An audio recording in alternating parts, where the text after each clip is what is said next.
Ladies and gentlemen, lend me your ears and your eyes. Diva Divine Light, live from Brooklyn, New York. Know your lane for what you saying, yo. Said it with my 9 million with the dilly, yo. When I be on the mic, yes, I do my duty, yo. While up in the club, I be while in the studio. You don't wanna vibe, nigga, really and truly, yo. My main thug, nigga named Julio, he moody, yo. I'm a nigga that'll slap me with the tulio. Bitch, nigga scared to death, act fruity, yo. Fuck that, nigga, shorty, she a little cutie, yo. The way you shake it, nigga, wanna get all in the booty, yo. With no lane for what you saying, yo. Diva Divine Light. Really my heart to me. Fuck me, see what you got for me. Good more than years with my eyes to see. Still $1 in the place to be. If you really my heart to me. Fuck me, see what you got for me. Good more than years with my eyes to see. Still $1 in the place to be. If you. You're watching Diva, the Divine Light. A fun-loving, caring, passionate person who talks about sex, celebrity, and real-life issues, and even abuse. So hit that like button and make sure you share the show. Really my heart to me. Fuck me, see what you got for me. Good more than years with my eyes to see. Still $1 in the place to be. If you really my heart to me. Fuck me, see what you got for me. Good more than years with my eyes to see. Still $1 in the place to be. If you really my heart to me. Fuck me, see what you got for me. Good more than years with my eyes to see. Still $1 in the place to be. If you really my heart to me. Fuck me, see what you got for me. Good more than years with my eyes to see. Still $1 in the place to be. If you. Here comes the pitch, and it comes in wide. On the go ball.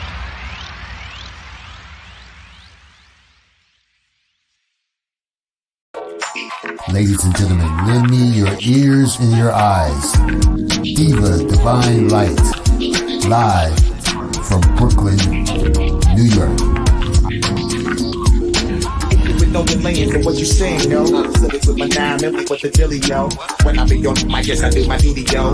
While up in the club, I be while in the studio. You don't wanna vibe, nigga, really and truly, yo. My main thug, nigga named Julio, he moody, yo. I'm a nigga that'll slap me with the tulio. Bitch, nigga scared to death, act fruity, yo. Fuck that, nigga, shorty, she a little cutie, yo. The way you shake it, nigga, wanna get all in the booty, yo. With no lane for what you saying, yo. Diva Divine Light. Really my heart to me. Fuck me, see what you got for me. Good more than years with my eyes to see. Still $1 in the place to be. If you really my heart to me. Fuck me, see what you got for me. Good more than years with my eyes to see. Still $1 in the place to be. If you. You're watching Diva, the Divine Light. A fun-loving, caring, passionate person who talks about sex, celebrity, and real-life issues, and even abuse. So hit that like button and make sure you share the show. Really my heart to me. Fuck me, see what you got for me. Good more than years with my eyes to see. Still $1 in the place to be. If you really my heart to me. Fuck me, see what you got for me. Good more than years with my eyes to see. Still $1 in the place to be. If you really my heart to me. Fuck me, see what you got for me. Good more than years with my eyes to see. Still $1 in the place to be. If you really my heart to me. Fuck me, see what you got for me. Good more than years with my eyes to see. Still $1 in the place to be. If you. Here comes the pitch, and it comes in wide. On the go ball.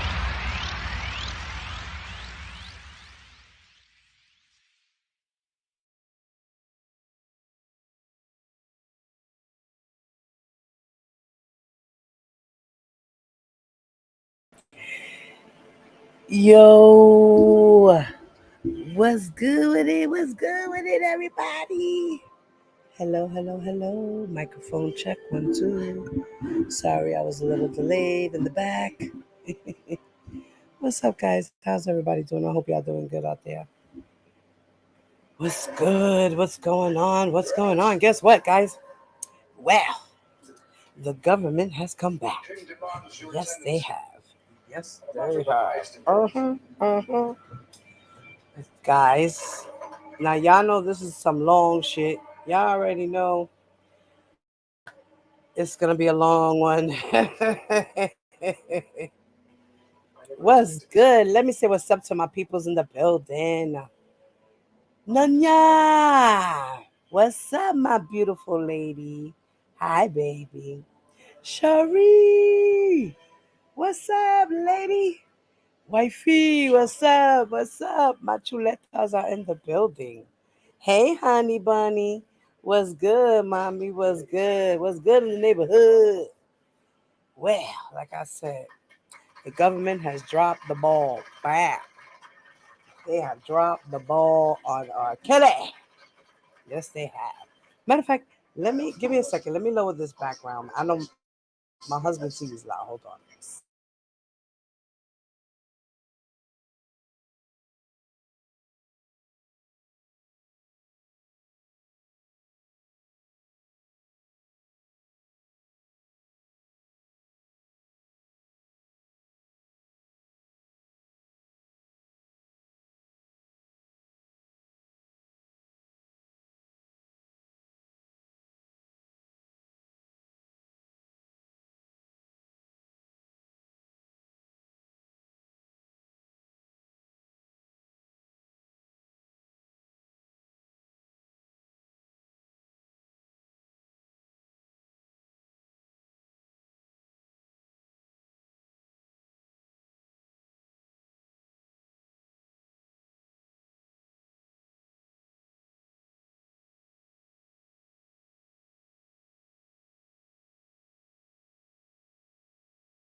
All right, guys. Sorry about that. I had to step away for a moment. Sorry about that. Sorry about that.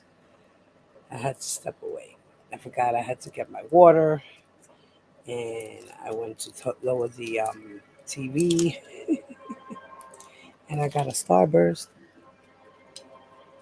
Cause like I said, this is gonna be a long read, guys. So, yeah, right here. That's me. What's up, mommy? Yes, let's get it, sis. Let's get it. Let's get it. T-Bam. What's up, baby? Samara, what's up, lady? Haven't seen you in a minute. Mwah. How are you, my love? West Coast. Beja. What's up, Beja? What's up, Beja? See, so now I got the.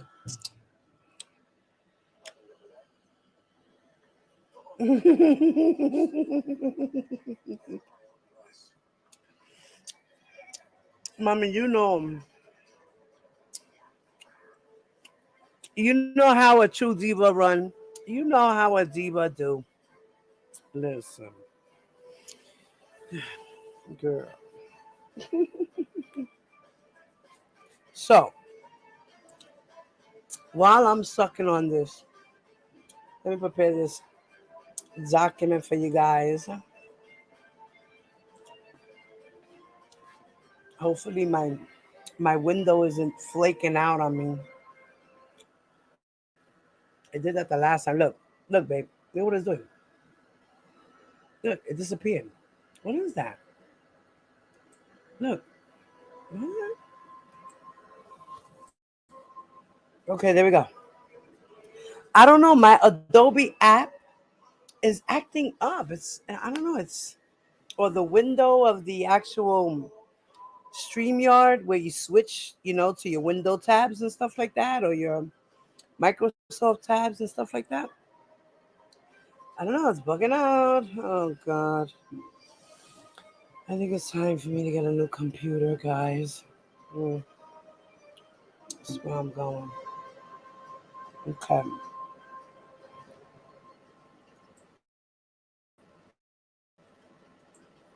And guys, now, hey, Purple, what's up, babe? You ready? You ready? Look, my internet's tweaking out. Everything's tweaking out on me. I don't know what the hell is going on, guys. Hey, Wings, what's up, baby? um, Wings, I don't know if you have a wrench. I don't know if you have a wrench right now.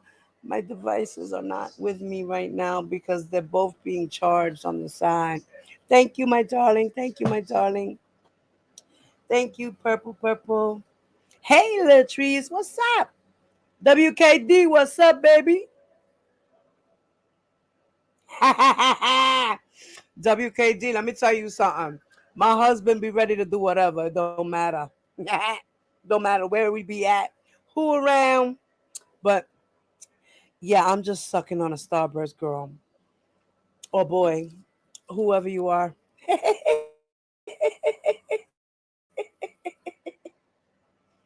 I do have my wrench. Okay, beautiful. Yes. Okay, good. Because I went into a tiff fit. You know how us Pisces do. You know how we do. It's like I'm the type that goes one for all and all for one. I don't know who did it. So you know what the fuck? Everybody fucking did it. That's right, my birthday twin. Damn right.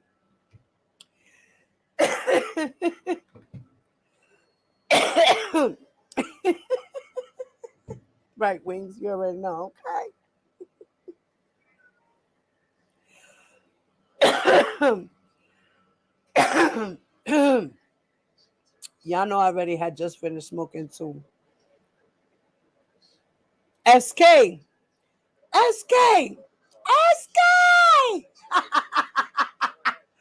Bitch. How you fooling me? How you fooling me? How you fooling me? Girl, you ain't hit me up and tell me nothing. You was gonna change your name. Okay? Hi, baby. What's up, my love?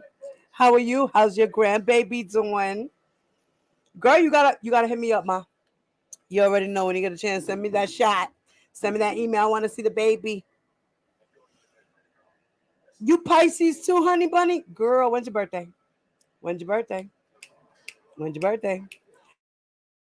I'm March 2nd. And so is Wings. Or she's much. Am I going in and out, guys? Let me know if I'm going in and out. Let me know if I'm going in and out because my screen is flickering over here. It says connection is fairly good if you're on Wi-Fi. Try plugging into your. I'm already plugged in. What do you mean? Something's probably loose. Maybe. Damn, y'all. I'm trying to get into this because this is gonna be long, guys. Y'all already know. Like everything's plugged in.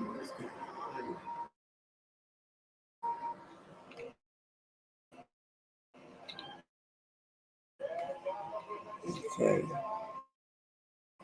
And y'all know I had to. Something's going on with my internet. Look.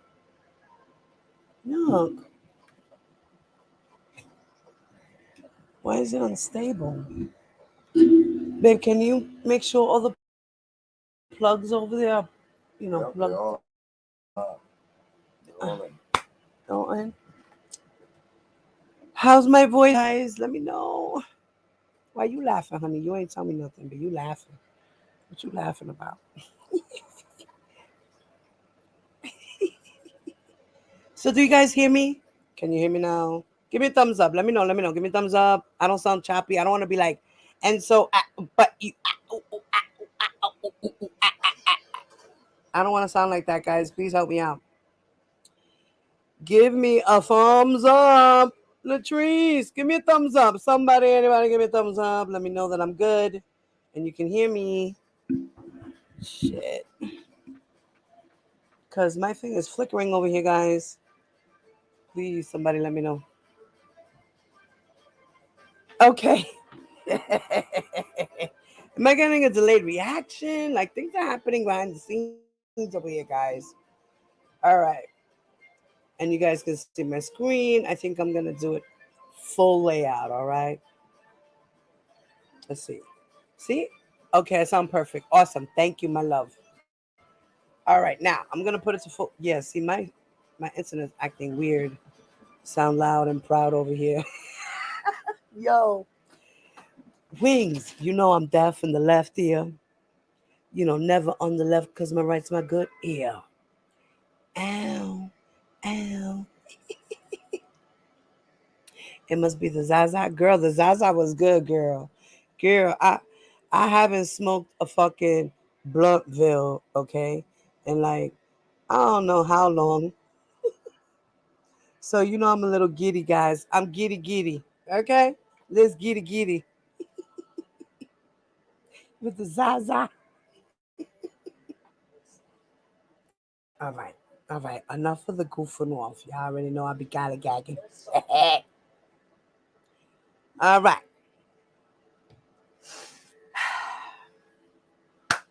This is the R. Kelly government's response to his New York appeal, okay, which is with the Second Circuit of New York. All right, the United States Court of Appeals of the Second Circuit, United States of America, Robert Sylvester Kelly, aka R. Kelly, on appeal from the United States District Court for the Eastern District of New York. This is the brief for the United States. Okay? And behind the scenes, as you will know, that my husband is passing back and forth and feeling on my breast. Okay? Just letting you know things are happening behind the scenes. So, SK, there's your answer.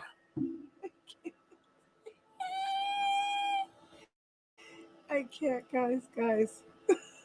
Help me. It's still there. No, I love you.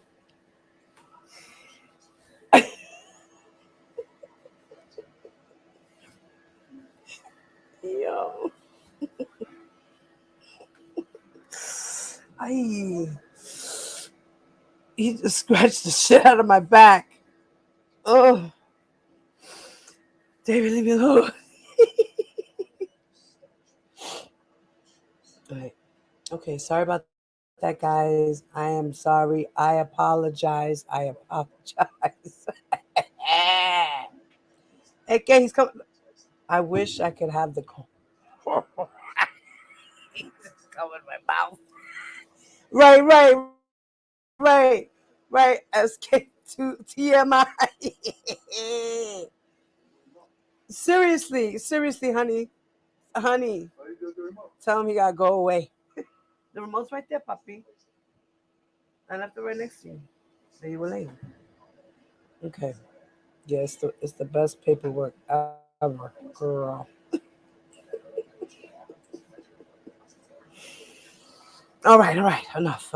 Okay, so we have the table of context, the table of contents.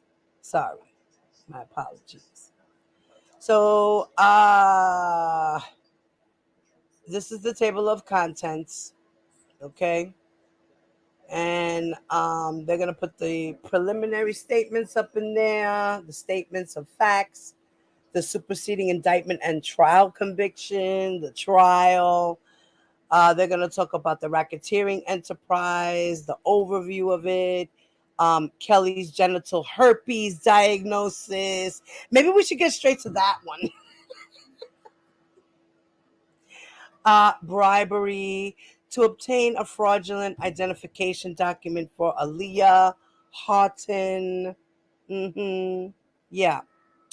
Oh, look, sexual exploitation of Stephanie. What do you know?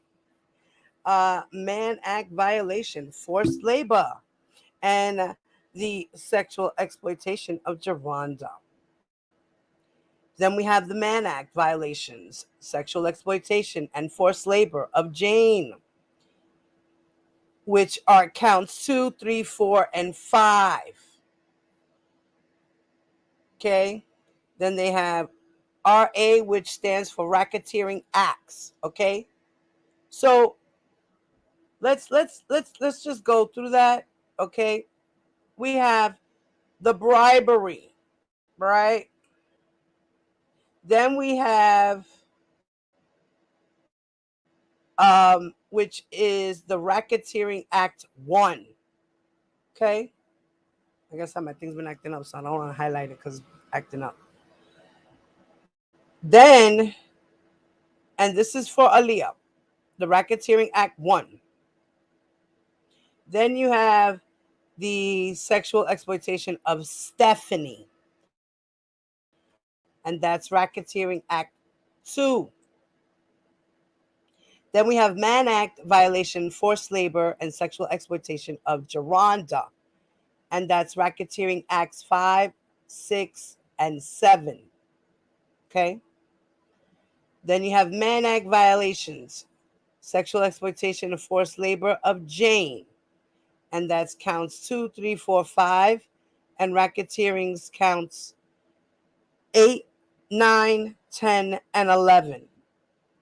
Then there's the Mann Act violations and forced labor of Faith, and that's counts 6, 7, 8, 9, and racketeering acts 12, 13, and 14. Okay. Now, these are the things that Jennifer Bonjean has brought up for the appeal. Okay. So now we know that these are the things, these are the contents of the appeal. Okay. So let's not add other things to it that don't belong in here. Okay. People on the other side, in the back, the slow bus, you know who you are, right? Then they're going to talk about other witnesses like Angela, Addie, Kate, Sonia, Alexis, Louis and Alex, and Anna. Okay.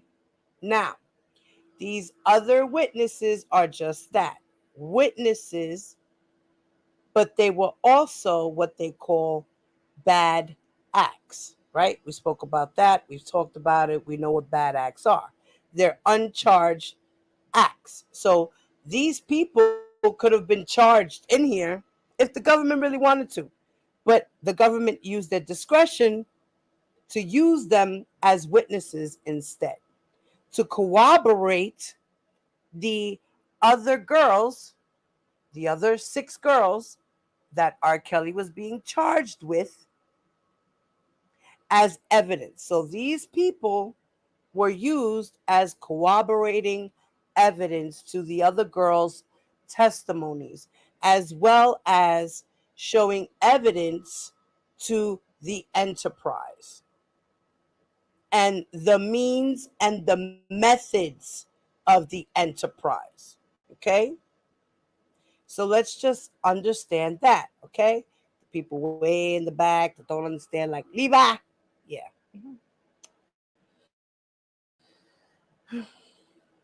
Then they're going to talk about post-trial motions, the sentencing, and then they're going to have their arguments. And in their arguments, they're going to say point 1, of their argument is going to be about that the government adduced sufficient evidence of an enterprise. So, in other words, their argument is going to be about Bonjean's brief talking about how there wasn't sufficient evidence to say that R. Kelly was an enterprise. Okay? So they're going to talk about that in point 1.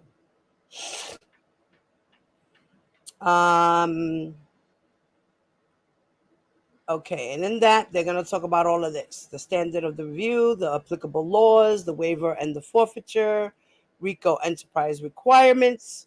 Then they're going to talk about how Kelly waived any argument that the court's instructions were legally erroneous, that there was errors, right, in the court's instructions, okay?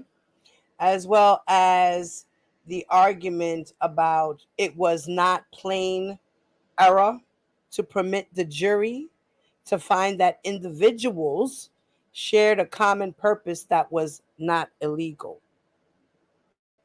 That had to do with the jury. Remember, she had said that because some of the people that were in the jury were prejudicial against him, because were prejudiced against him. Sorry, they were prejudiced against him because they saw the document or they heard of the document, right?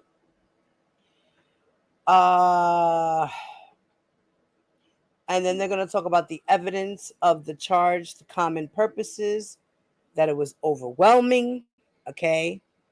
The preponderance of evidence, yeah, no, the one that the evidence was on top of the evidence, on top of the evidence. Then they're going to talk about the enterprise was distinct from Kelly. You know how they were explaining that the enterprise is associated in fact, right? That they distinguished R. Kelly is the leader of the enterprise and the boss, but he also acted with the enterprise. And the fact that the people around him, right, they all helped him and enabled him. A lot of them were just doing their job. And a lot of them knew that they were committing crimes, like Demetrius Smith and Diana Copeland, who had immunity for their testimony so that they don't incriminate themselves. And, being that the fact that they helped him out and they knew that they were doing these crimes instead of doing time sitting next to him, which I fucking wish the government didn't do it. Honest to God, I really wish the government didn't do it. I wish they would have had them locked up too, okay? Along with a couple of other people. But those two, and particularly they were part of the trial, all right?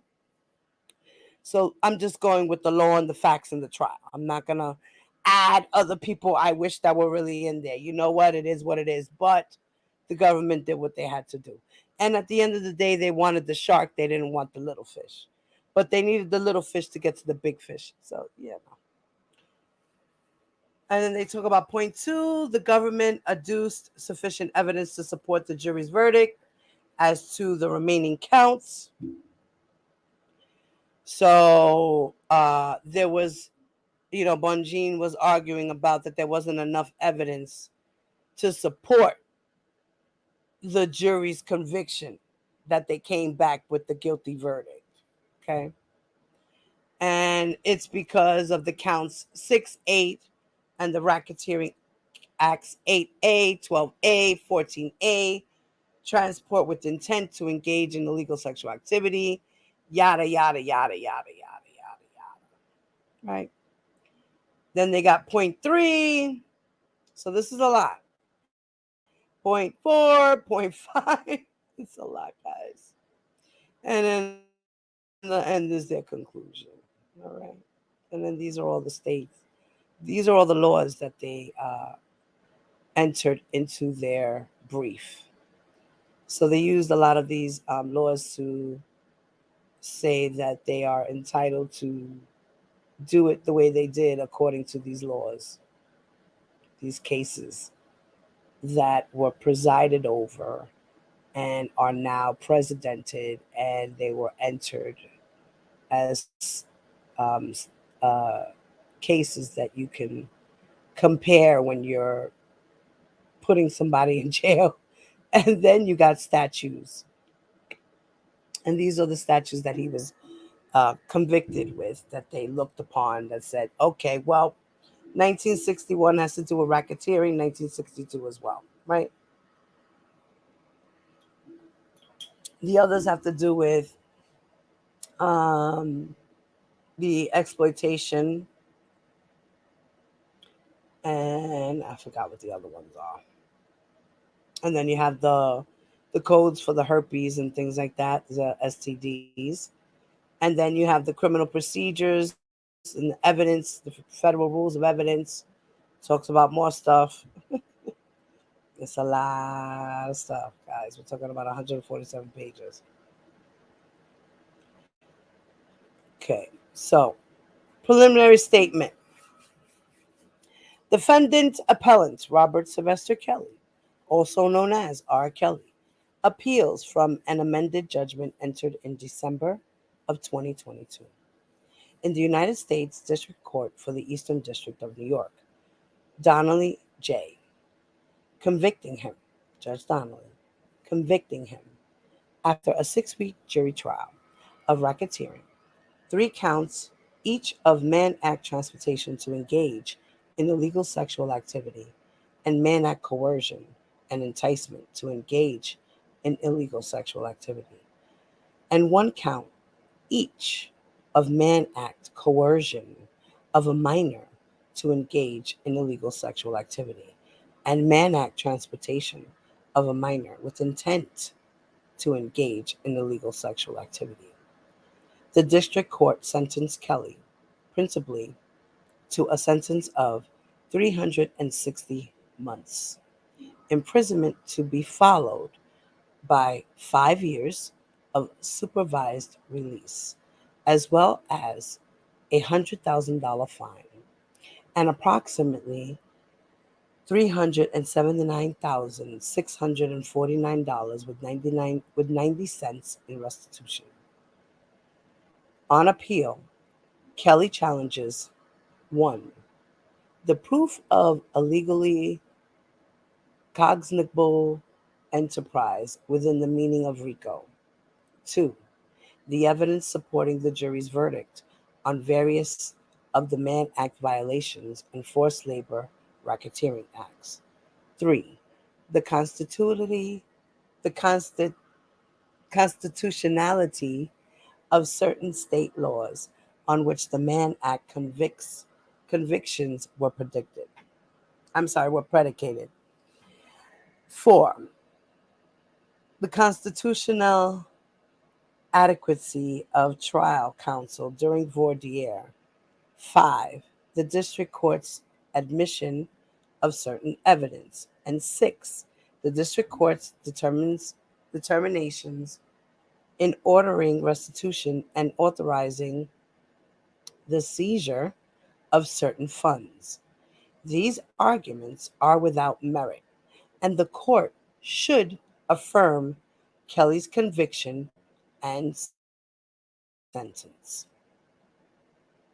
So the government's trying to say, ain't none, this is meritless, this ain't got nothing, this is not going to withstand, denied.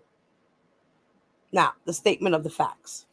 Robert Sylvester Kelly, also known as R. Kelly, an award-winning musician and performer, used his fame and network of people closest to him, including the people on YouTube,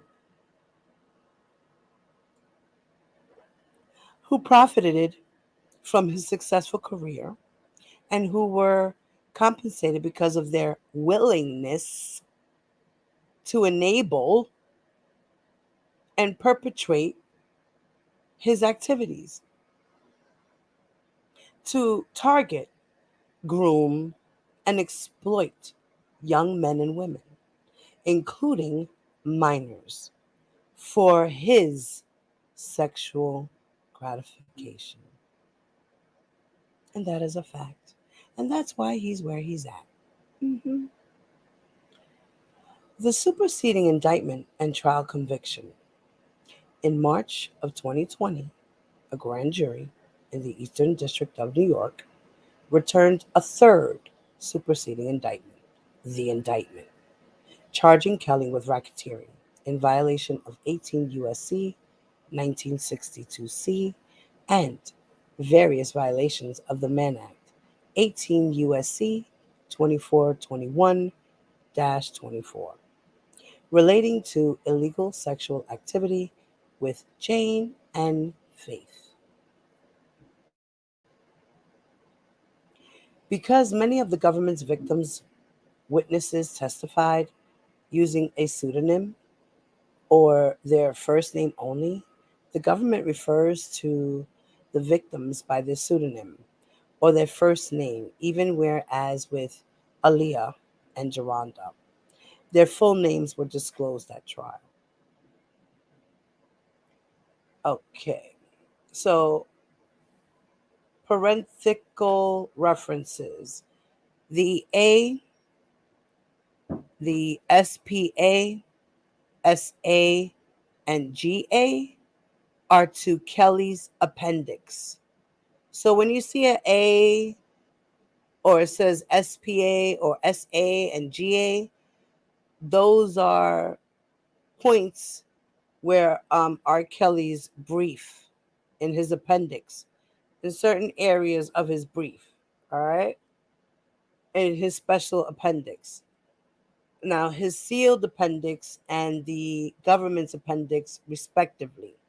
BR refers to Kelly's brief, and PSR refers to Kelly's pre-sentence investigation report, a copy of which is being sent to the court under seal. Okay. So they even added the PSR in there, but they're going to send it back sealed. But we already seen the unsealed, redacted version of it. So certain things did remain sealed, like his health reports and things of that nature, and the girls too. Okay. And birth certificates and social security numbers and cards and IDs and things of that nature. Classified information, private classified information. Right. So in September of 2021, a jury convicted Kelly after a 6-week trial of all counts. Trial. The evidence adduced at trial consisted of testimony from 50 witnesses, including 45 witnesses called by the government and 5 called by Kelly, and hundreds of exhibits. The racketeering enterprise and overview.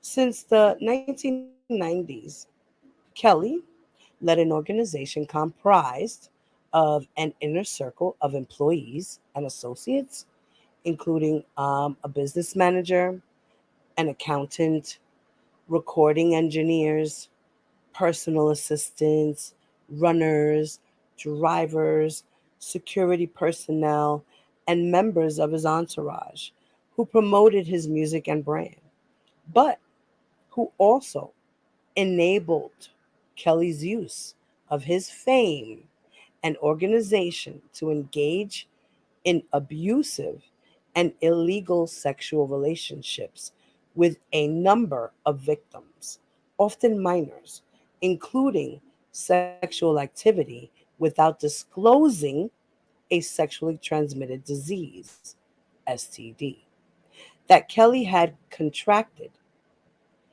production of child pornography, bribery and coercion, among other crimes. See the PSR 13 through 22. Kelly and his inner circle assisted Kelly in his professional and personal life, which included managing studios and tour buses and serving as receptionist, but also recruiting and maintaining Kelly's female victims. Kelly's inner circle in the 1990s included his personal assistant and tour manager, Demetrius Smith, his manager, Barry Hankerson, as well as Larry Hood, Bruce Kelly, and Tyree Jameson.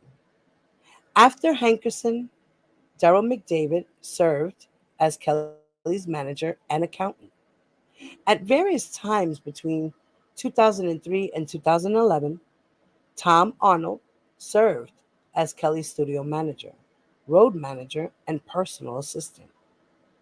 Diana Copeland served as Kelly's personal assistant and later executive assistant, beginning in approximately 2004 and staying for approximately 15 years. Kelly's enterprise also included many runners, including witnesses Nicholas Williams and Anthony Navarro. Close associate Jermaine Maxey. Now, Jermaine Maxey is Bubba, aka R. Kelly's lover, also known as Bubba. And during the later years, personal assistants including Milton, June Brown, George, Junebug, Kelly, Cheryl Mack, Suzette Mayweather, Suzette, and Alicette Mayweather, Alicette. At times, Kelly's runners required visitors to sign non disclosure agreements and made copies of their identification documents. They also escorted and provided food to female guests and providing them with food. They distributed slips of paper with Kelly's telephone number and selected women and girls to join him backstage and at after parties. His runners picked up his female guests from their homes, nearby train stations, and airports, and his inner circle accompanied female guests to various locations, including the mall and the salon. Hold on 1 second. Do you know if my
Okay, sorry about that, guys. Sorry about that, y'all. Sorry about that.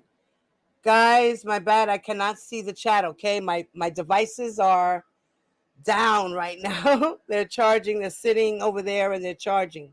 So I can't see the chat. But what's up to everybody who's walking in the building? Please make sure you hit that like button on your way in. Thank you. All right. So now, where were we? Okay.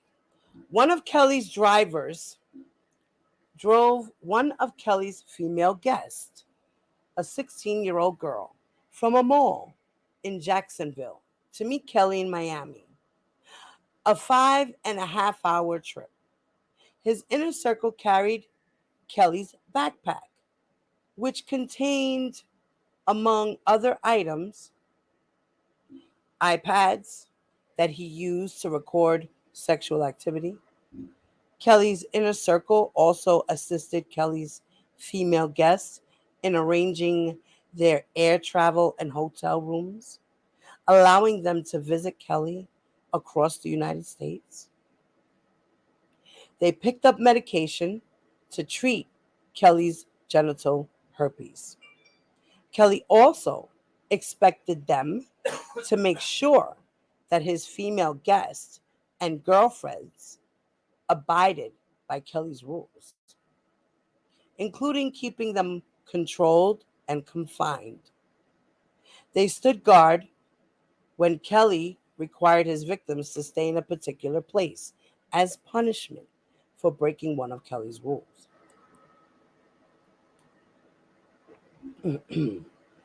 They had to report any female guests who left the room without permission. When one girlfriend, Anna, left Kelly on one occasion, Kelly confronted Copeland, which is Diana, then his personal assistant, about how she had let Anna escape. Another time, Kelly directed Copeland to pay close attention to his female guest, use of their cell phones.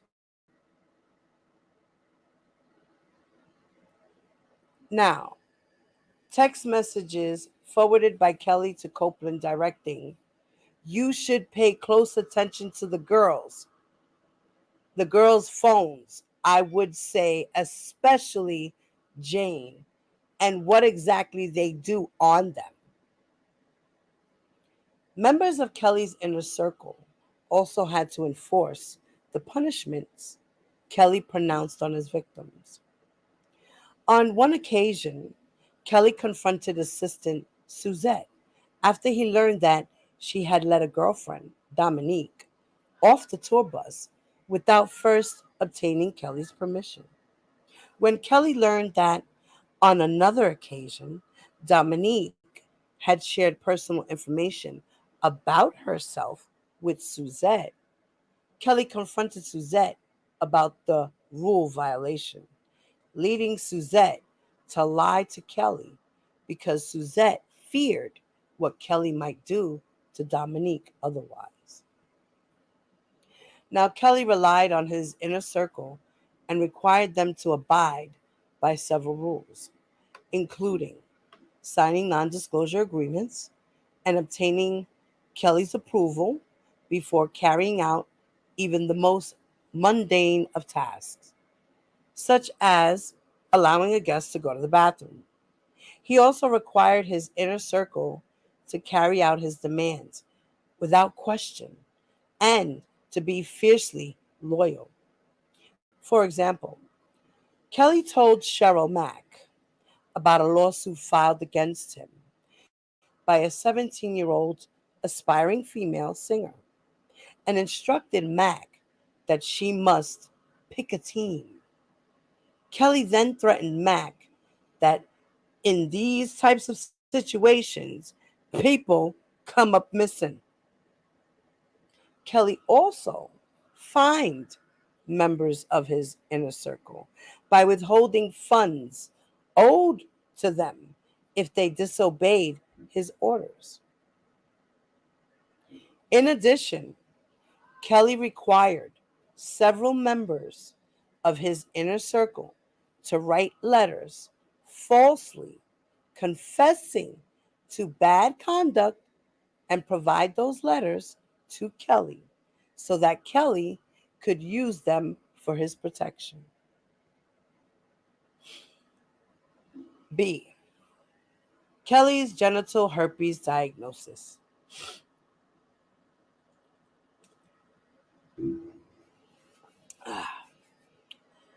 Dr. Chris McGrath was Kelly's primary care physician for over 25 years, beginning in September of 1994 until sometime in 2019. At some point after June of 2000 and before March 19, 2007, Dr. McGrath concluded that Kelly had contracted genital herpes, an STD.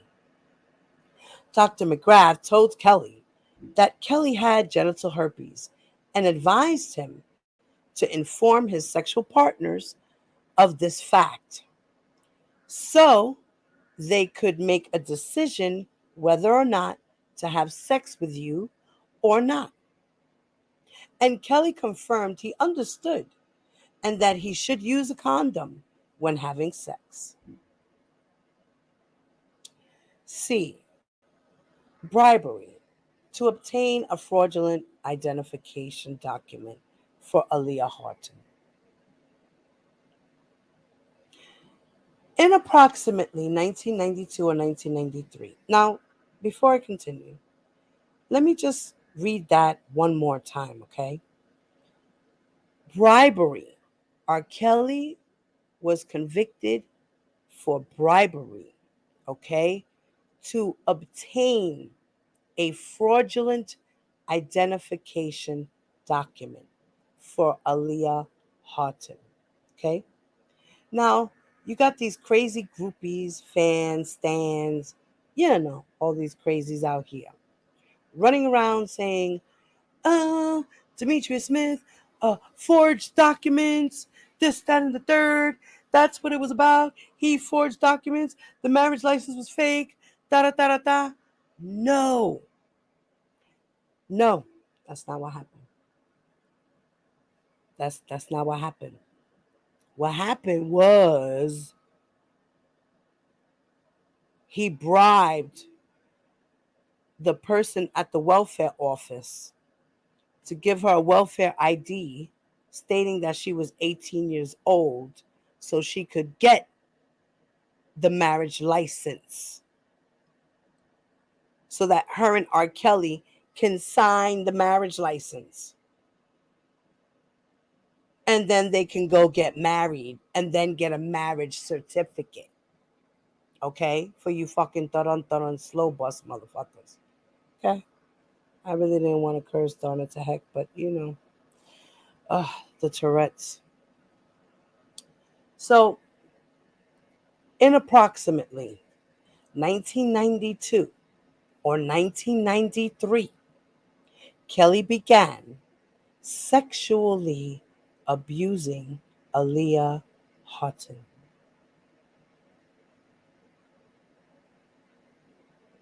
Listen carefully.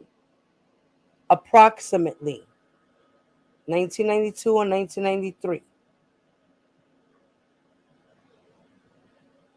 That means Aaliyah was 12 or 13 or 13 or 14. She was 13 or 14 years old because in 1994 she was 15, right? So in 94 she was 15 years of age when she got married with R. Kelly. 93 she would be 14. 92 she would be 13.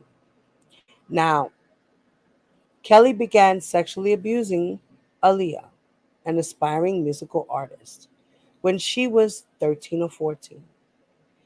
In 1994, while on tour, Kelly approached Demetrius Smith, his tour manager, his manager at the time, told him that Aaliyah was in trouble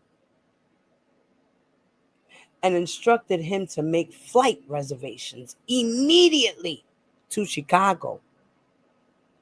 On the plane ride back to Chicago, Kelly, who was concerned and crying a lot, explained to Smith that Aaliyah believed she was pregnant. Kelly also told Smith that after speaking with McDavid, he had devised a plan to marry Aaliyah so that he could avoid jail. Kelly and members of his inner circle gathered and discussed Kelly's plan to marry Aaliyah. Aaliyah, who was a minor, who was not old enough to get a marriage license, Smith proposed to the group getting a fraudulent identification card for Aaliyah, showing she was of age from a local welfare office by bribing an employee with cash. McDavid gave Smith $500 in cash, and the group obtained the identification after Smith bribed a public aid office employee. Kelly, Smith, Aaliyah, and others then went to obtain another fake identification card for Aaliyah, and then to the clerk's office to obtain a marriage license, where they had to present identification.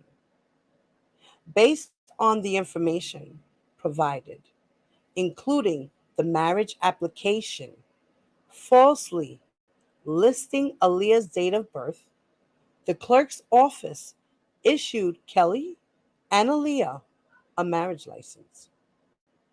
Aaliyah and Kelly were married, and the marriage license was filed with the clerk's office.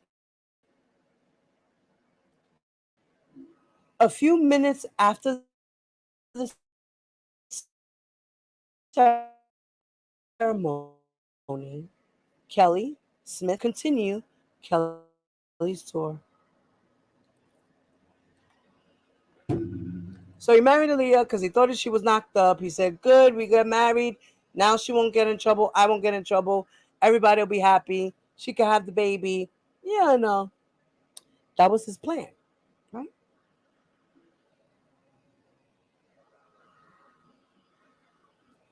Now, D.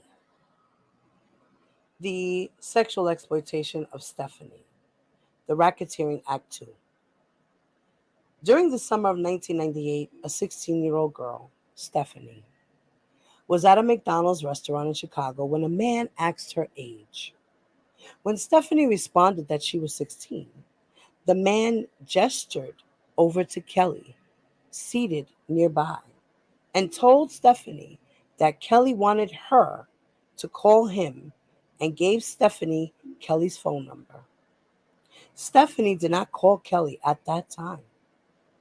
Approximately 1 year later, when Stephanie was 17, she sought out Kelly out at a store to ask him if he would listen to her friend Catherine, sing and potentially help Catherine with her career. Kelly used his introduction to Stephanie to arrange to have sexual intercourse with her, including when he knew she was a minor. While Stephanie was still 17, Kelly videotaped Stephanie engaging in sexual contact with him. Stephanie saw Kelly and had recurring sexual intercourse with him for approximately 6 months. At various times, Kelly's employees transported her.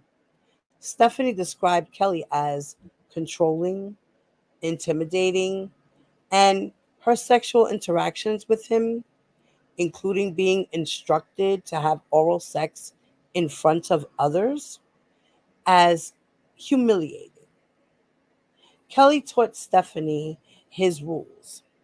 Stephanie was not allowed to speak to men and heard Kelly tell guests at a dinner that he likes young girls and that people make such a big deal of it because it really isn't a big deal, because even look at Jerry Lewis. He's a genius and I'm a genius, and we should be allowed to do whatever we want because of what we give to this world. Mm, mm.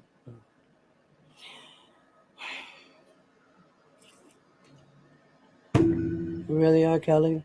Really? Mm. In approximately October of 1999, one of Kelly's employees arranged for Stephanie to travel to Florida to see Kelly. On that trip, Kelly recorded Stephanie giving him oral sex in a humiliating manner, and following the trip, Stephanie did not want to see Kelly anymore. Stephanie nonetheless continued to see Kelly because she wanted Kelly to give her the sex tapes he had made of her. She asked Kelly to destroy or give her the videotapes on multiple occasions, but Kelly did not do so. Stephanie ultimately stopped speaking with Kelly. Now comes E. The Mann Act violation, forced labor and sexual exploitation of Toronto. Racketeering Acts 5, 6, and 7. In May of 2009, shortly after Geronda turned 16, Kelly's employee, Maxie, aka Bubba, invited Geronda to attend a party at Kelly's residence. At the party, Geronda told Kelly that she was 19. Kelly and Geronda exchanged telephone numbers, and thereafter, Kelly invited Geronda over, and one of Kelly's runners, Navarro, Mr. Anthony Navarro, picked up Geronda and drove her to Kelly's residence. There, Kelly had oral sexual intercourse with Geronda, after which Geronda told Kelly that she was in fact 16.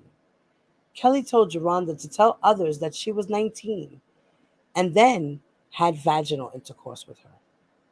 He did not use any protection and never disclosed to her that he had contracted an STD.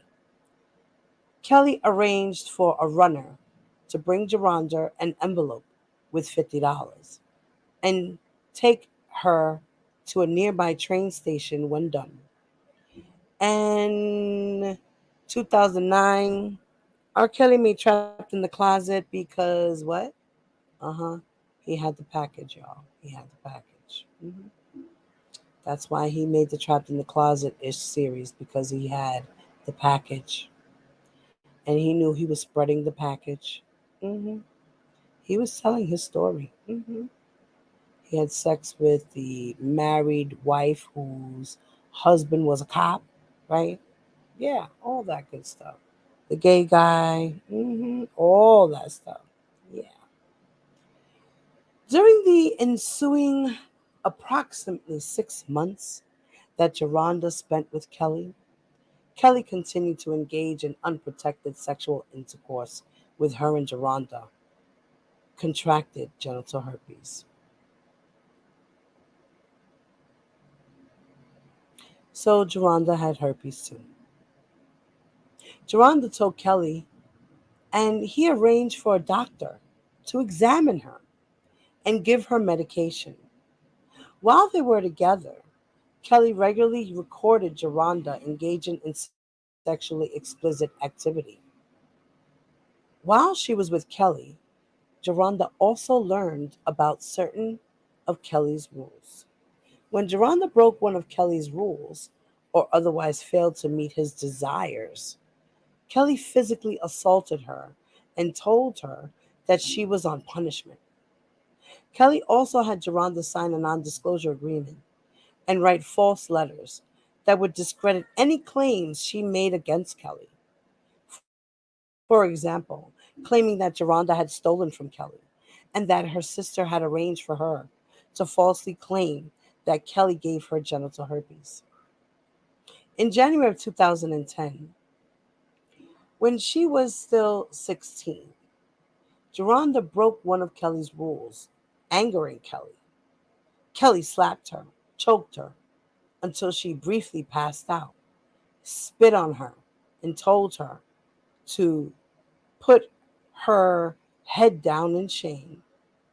Then Kelly instructed her to perform oral sex on him. Geronda complied with Kelly's instruction, and when she finished, Kelly ejaculated on Geronda's face. Geronda used her t-shirt to wipe off Kelly's semen. Biological tests on the t-shirt later revealed the presence of sperm, and a DNA profile from the sperm matched Kelly's DNA profile. In 2009, while Geronda was inside Kelly's residence, Geronda learned that police officers arrived at the residence looking for a 17-year-old friend of Geronda's. An officer testified at trial that he responded to Kelly's residence and spoke with McDavid in his search for a missing juvenile. And we know that that juvenile was Dominique.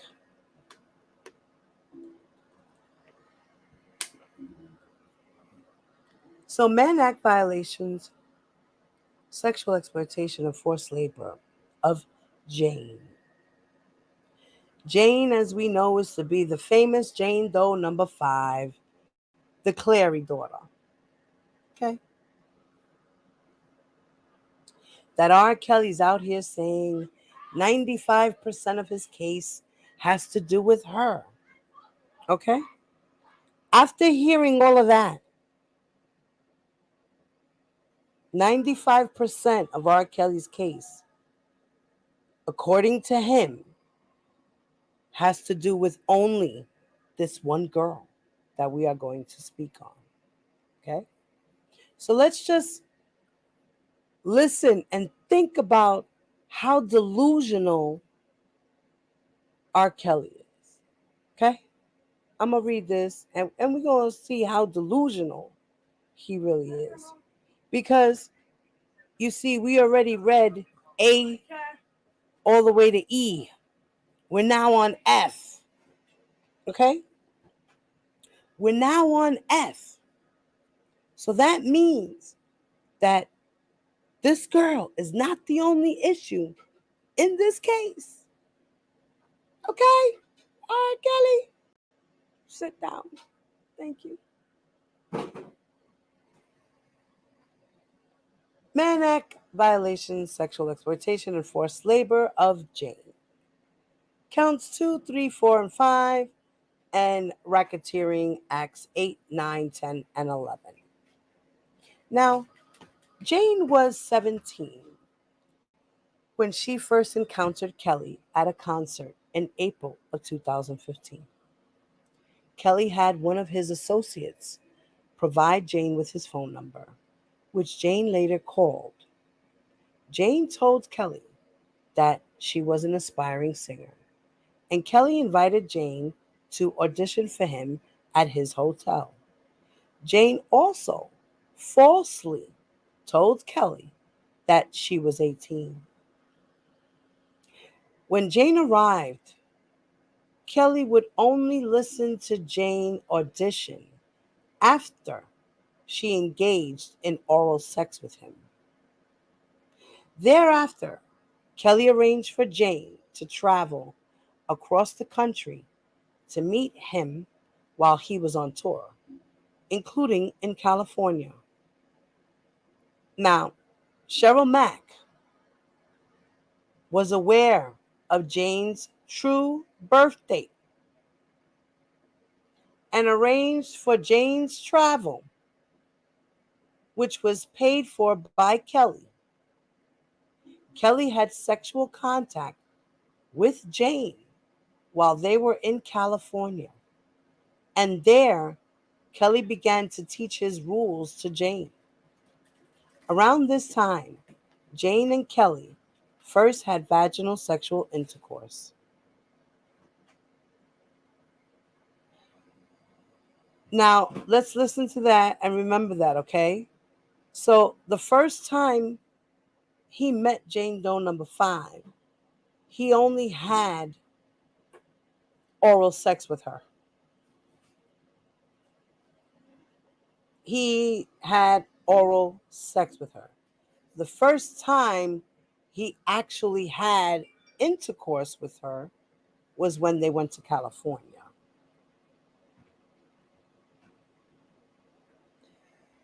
Kelly did not use a condom or other protection and did not tell Jane that he had genital herpes.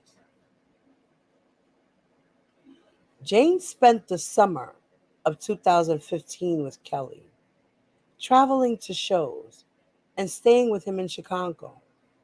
In August of 2015, Jane was diagnosed with genital herpes. leaving her so she could not walk. With the assistance of Juice, whom Jane described as one of Kelly's friends and his assistant, Jane saw a doctor in downtown Chicago and was prescribed medication. Jane told Kelly about her diagnosis. When she subsequently had outbreaks of herpes, Kelly disparaged her. Yeah, he said, your pussy's broken. Can you believe that? R. Kelly had the nerve to tell that little girl, well, you know what? That just means your pussy's broken. What you want me to do? Like, hmm, really? What you want me to do? Really? Mm, mm, mm. And at the end of the summer, when Jane was scheduled to return home for her senior year of high school, Jane told Kelly that she was 17. Kelly arranged for Juice's mother to serve as Jane's legal guardian until she turned 18, and for Jane's parents to enroll her in remote schooling. So Jane then resumed traveling with Kelly. So he already knew she was 17, according to Cheryl Mack. Cheryl Mack already knew she was a little girl.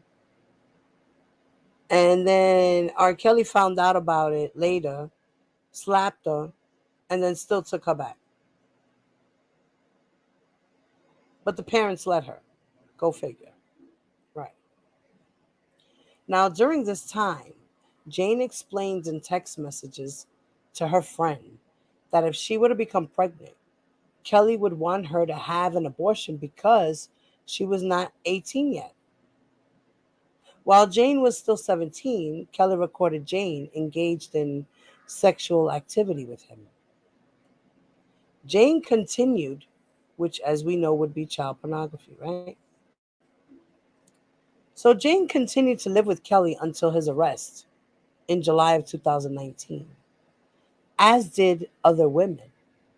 Now, Jane learned through Kelly and others that Kelly required Jane and the other women who lived with Kelly to abide by rules he set. For example, Jane had to seek permission before she left areas where she was staying. When Jane was in Kelly's Sprinter van and needed to use a restroom, she would urinate into a cup when she was not permitted to get off the van. Jane was not permitted to look at or otherwise interact with other men and was discouraged from communicating with friends or using social media. Jane drafted letters containing false and embarrassing statements, a process often overseen by Juice. At Kelly's direction, Jane also created videos containing false and embarrassing statements and doing humiliating things, including a video of her eating feces as a punishment. Jane was required to report to Kelly when she saw anyone violating Kelly's rules. Kelly punished Jane when she did not follow his rules. Punishments inflicted by Kelly included spankings, physical assaults, and confining Jane to a room or a bus for prolonged periods of time. Jane also saw Kelly spanking and otherwise physically assaulting the other women who lived with Kelly, when Kelly determined that one had broken his rules.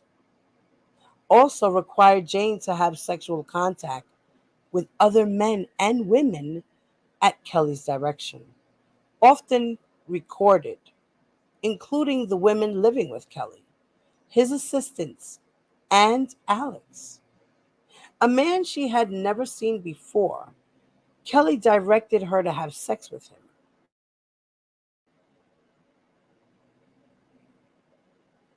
When Kelly subjected Jane to confinement, his assistants typically stood nearby.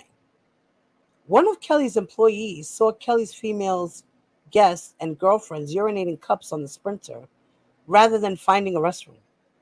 Another employee understood that Kelly required his female guests and girlfriends to obtain permission before moving around, including to use the bathroom. Suzette and Alicette Mayweather exchanged text messages in which they discussed punishments towards women, including that Kelly was holding Jane all day and that Jane had been held in a van for a lengthy time without food. Suzette knew Kelly met Jane when she was 17 and heard Kelly hit her on at least one occasion.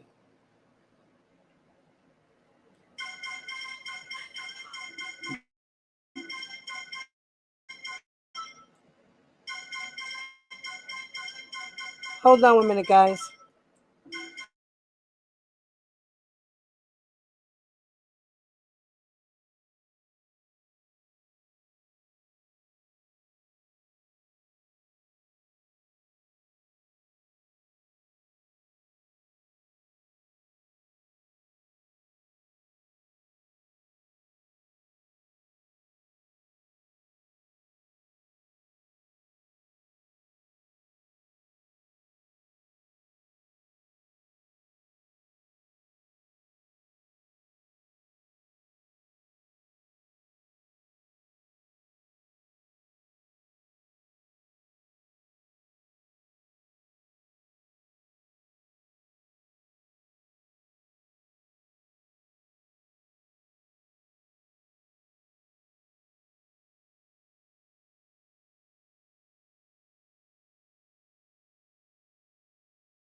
You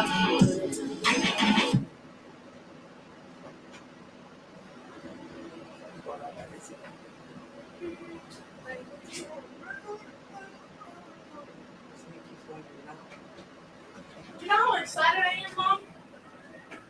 For tomorrow?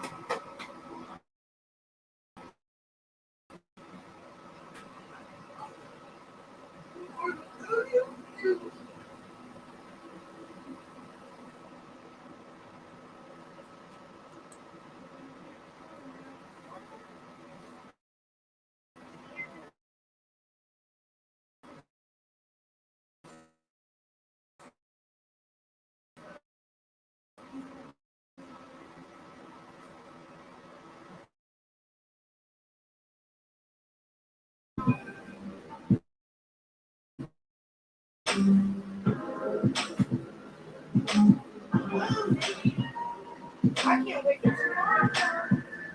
Tomorrow. I'm gonna be here for 3 years.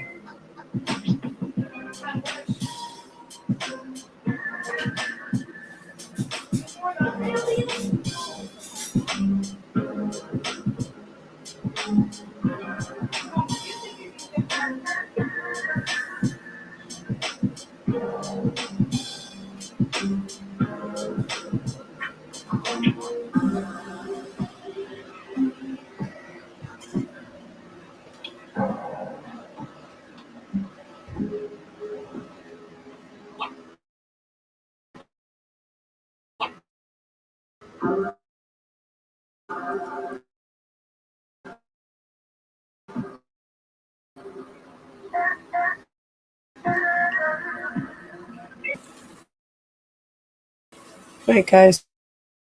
Sorry, I had to take a quick break. Sorry, guys, I'm back. Had to take a quick break. By any chance, is my thank you for the super chat, guys. Is my internet okay, guys? Was I going in and out at any time? Who knows, Cherie? Was I okay while I was reading? Give me a thumbs up, somebody. Let me know that I was good while I was reading. Because now that I'm looking at the screen here, my internet was just bugging out. Microphone check. Can you guys hear me?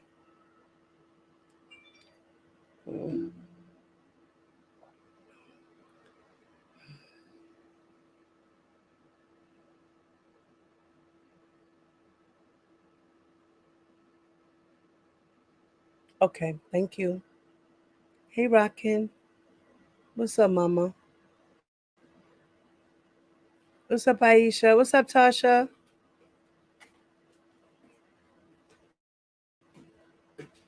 What's up, Carl?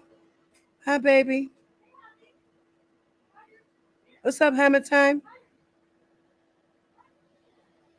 Ta! What's up, baby? Okay. All right, so I'm good. All right, so let me continue.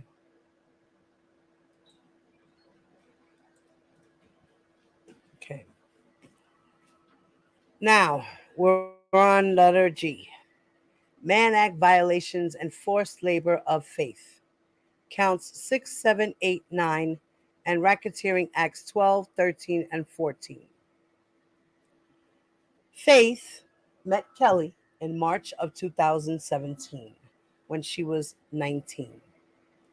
Two women wearing t-shirts with Kelly's face and the word staff approached Faith and her sister and invited them backstage.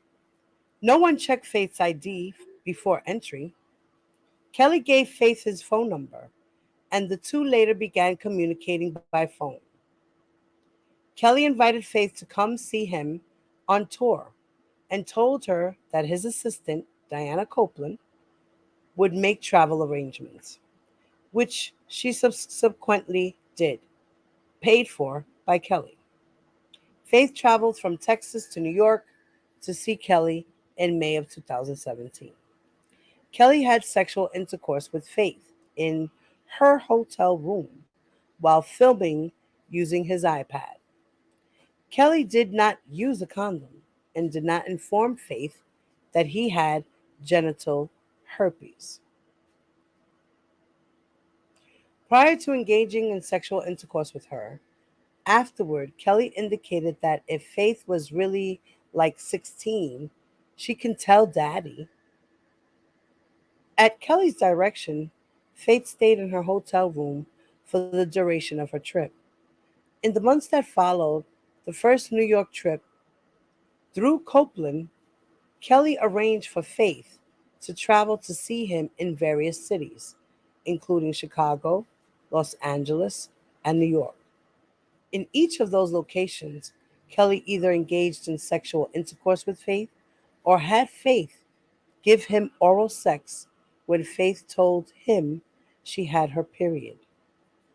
Kelly did not use a condom or tell Faith he had contracted genital herpes prior to sexual contact on any of these occasions, including in New York in February of 2018. Throughout this period, Faith learned more of Kelly's rules. And Kelly told Faith that to protect him, an attorney would bring some papers for Faith to sign.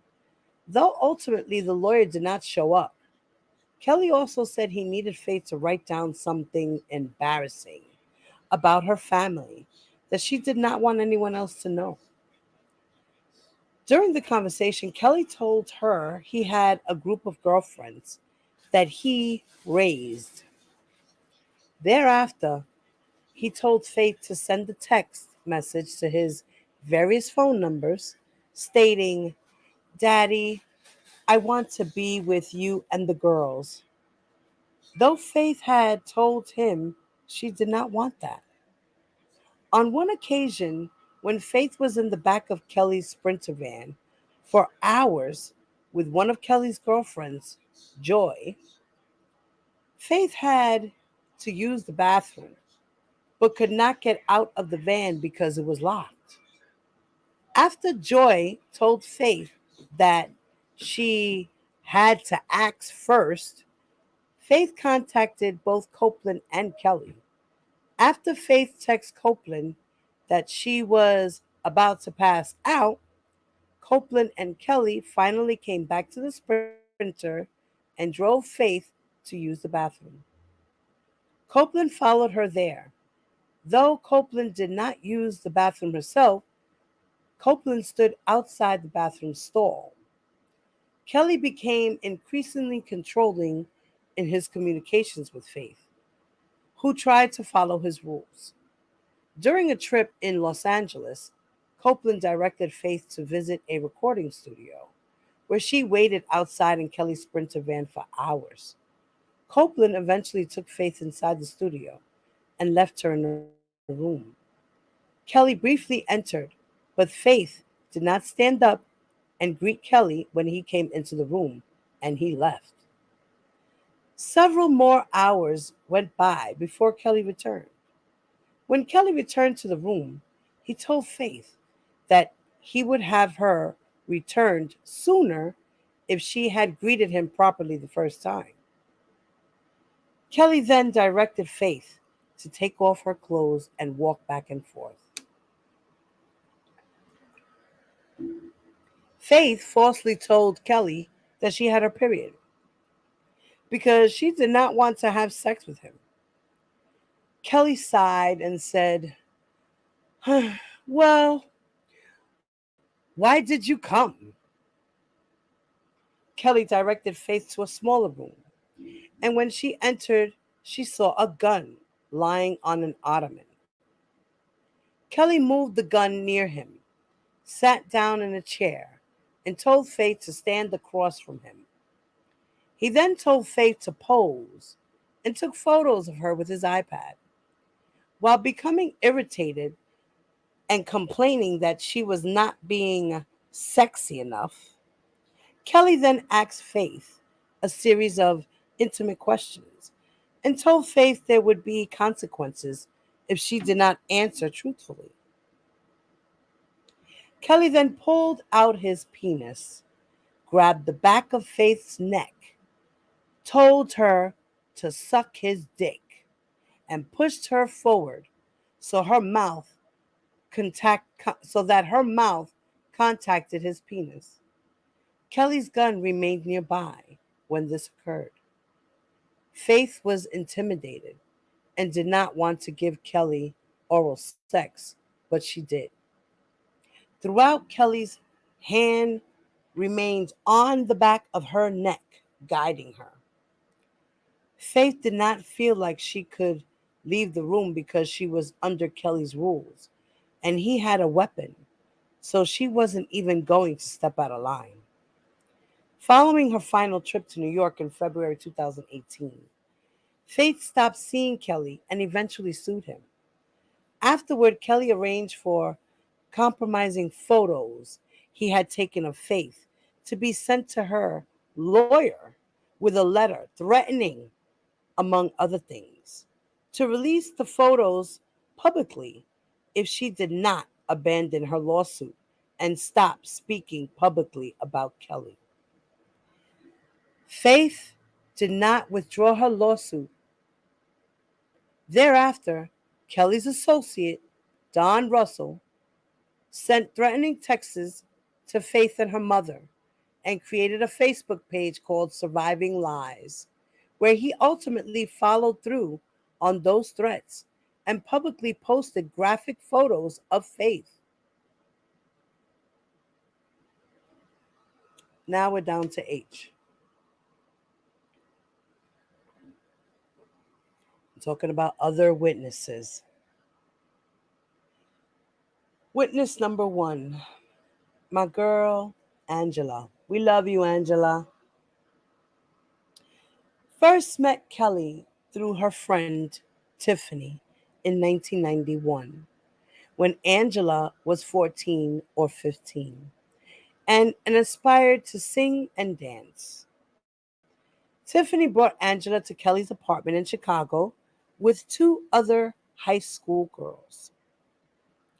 Bruce Kelly, Demetrius Smith, and Larry Hood were at the apartment with Kelly when they arrived. The girls, including Angela, then followed Kelly into a room, and Angela and Kelly had sexual intercourse, as did at least one other high school girl. When Angela and the others left the room, Smith, Bruce Kelly, and Hood were still present. For the next few years, Angela saw Kelly almost every day. At some point in 1991, Angela stopped attending high school after Kelly gave her the option to either go to school or sing. Kelly continued to have sexual intercourse with Angela while she was between the ages of approximately 15 through 17 on multiple occasions at his apartment, the recording studio, and while they were on the road. Angela did not want to have sexual intercourse with Kelly, but did so because he told her and other girls that they had to pay their dues.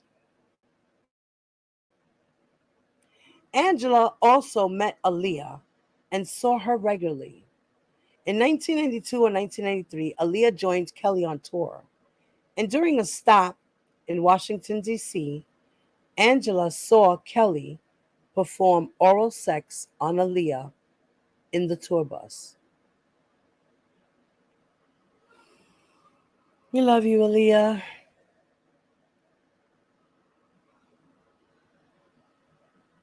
Witness number 2, Addie. On September 2nd of 1994, Addie, also known as Prada,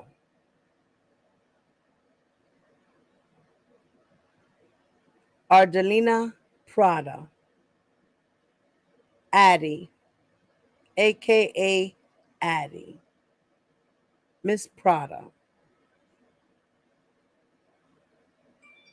On September 2nd of 1994, Addie, a 17-year-old girl, attended a concert in Miami with a friend At the end of the concert, Kelly announced that women over the age of 18 could go backstage. Addie, under 18, did not intend to go backstage until two bouncers approached Addie and her friend and asked them if they wanted to go backstage to get Kelly's autograph. Addie was not asked her age at any point, but was led to Kelly's dressing room. While there, Addie mentioned to Kelly that she was an aspiring artist, in response to which Kelly invited Addie to his hotel room for an audition. Addie told Kelly that she was only 17. Kelly then spoke to two of his bouncers, and the bouncers escorted everyone from the dressing room except Addie and her friend. Once alone in the room, Kelly played a song for the girls and then kissed them. When Addie tried to pull away, Kelly became more aggressive, holding Addie's wrist and unzipped her shorts and penetrated her vagina with his penis. After Kelly finished having intercourse with Addie, she was in a state of shock. She opened the door which she had to unlock, and ran out of the room. Number 3, Kate.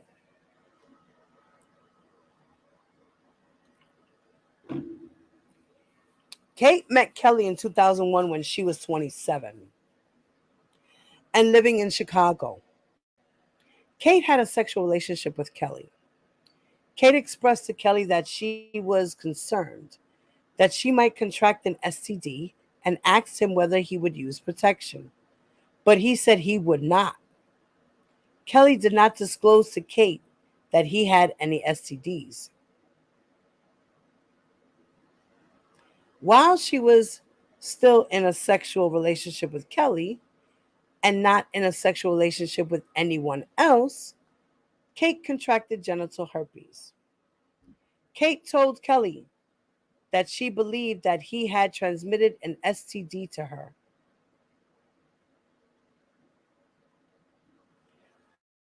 Number 4, Sonia. In 2003, 21-year-old Sonia met Kelly at a mall.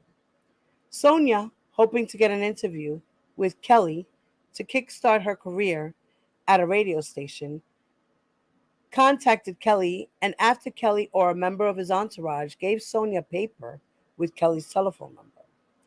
Now, Sonia,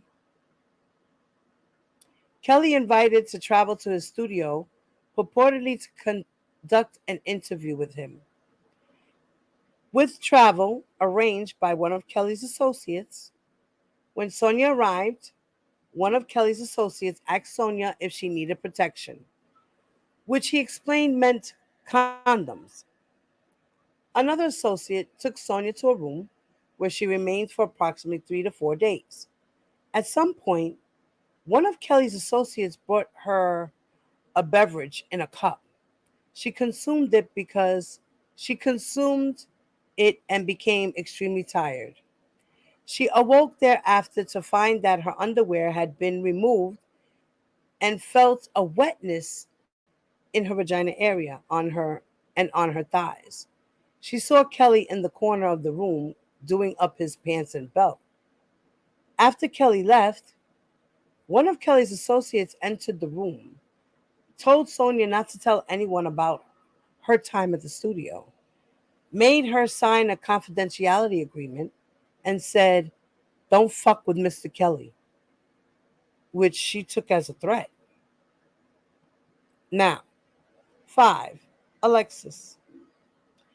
In 2006, 15-year-old Alexis met Kelly after one of Kelly's concerts. After a man told Alexis that Kelly wanted to meet her backstage, Alexis signed a non-disclosure agreement.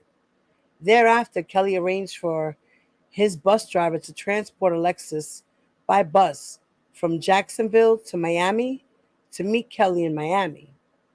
His runners also arranged for airplane travel for Alexis to meet Kelly, including when she was 16 and 17. Alexis had sexual contact with Kelly in her teens, but could not recall whether their sexual relationship began before she was 18. So Kelly did not use protection and never told her that he had contracted an STD. Number 6, Lewis and Alex. In 2006, when Lewis was 17, Kelly gave Lewis his telephone number after meeting him at a McDonald's. Lewis's mother later called the number and told Kelly that Lewis was an aspiring musician. Lewis and his family thereafter attended a party hosted by Kelly. Kelly invited Lewis to meet him in his studio, ostensibly so that Kelly could help Lewis as a musician. Instead, Kelly gave Lewis, still just 17, oral sex and recorded their sexual encounters. Prior to their initial sexual encounter, Kelly asked Lewis what he was willing to do for his music. On another occasion, Kelly directed another person to give Lewis oral sex.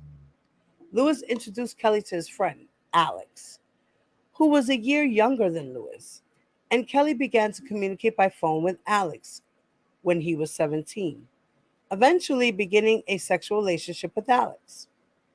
At Kelly's direction, Alex also engaged in sexual activity, including intercourse with women, including Jane, in Kelly's presence. Kelly regularly recorded Alex's sexual encounters with Kelly and with women. Government Exhibits 341A, 342A, and 343A depicted one such example where Kelly, naked from the waist down, directed Alex and another woman to engage in oral and vaginal sex. Throughout, Alex and the women do not smile and appear wholly unengaged. And Kelly directs every action, including by positioning the women and Alex into various sexual positions. Now, Diana Copeland arranged for Alex to travel and made hotel arrangements so that Alex could engage in sex acts with Kelly. In 2019, Kelly directed both Lewis and Alex to handwrite statements falsely denying that they ever had sexual contact with Kelly. So R. Kelly even had the boys make letters too.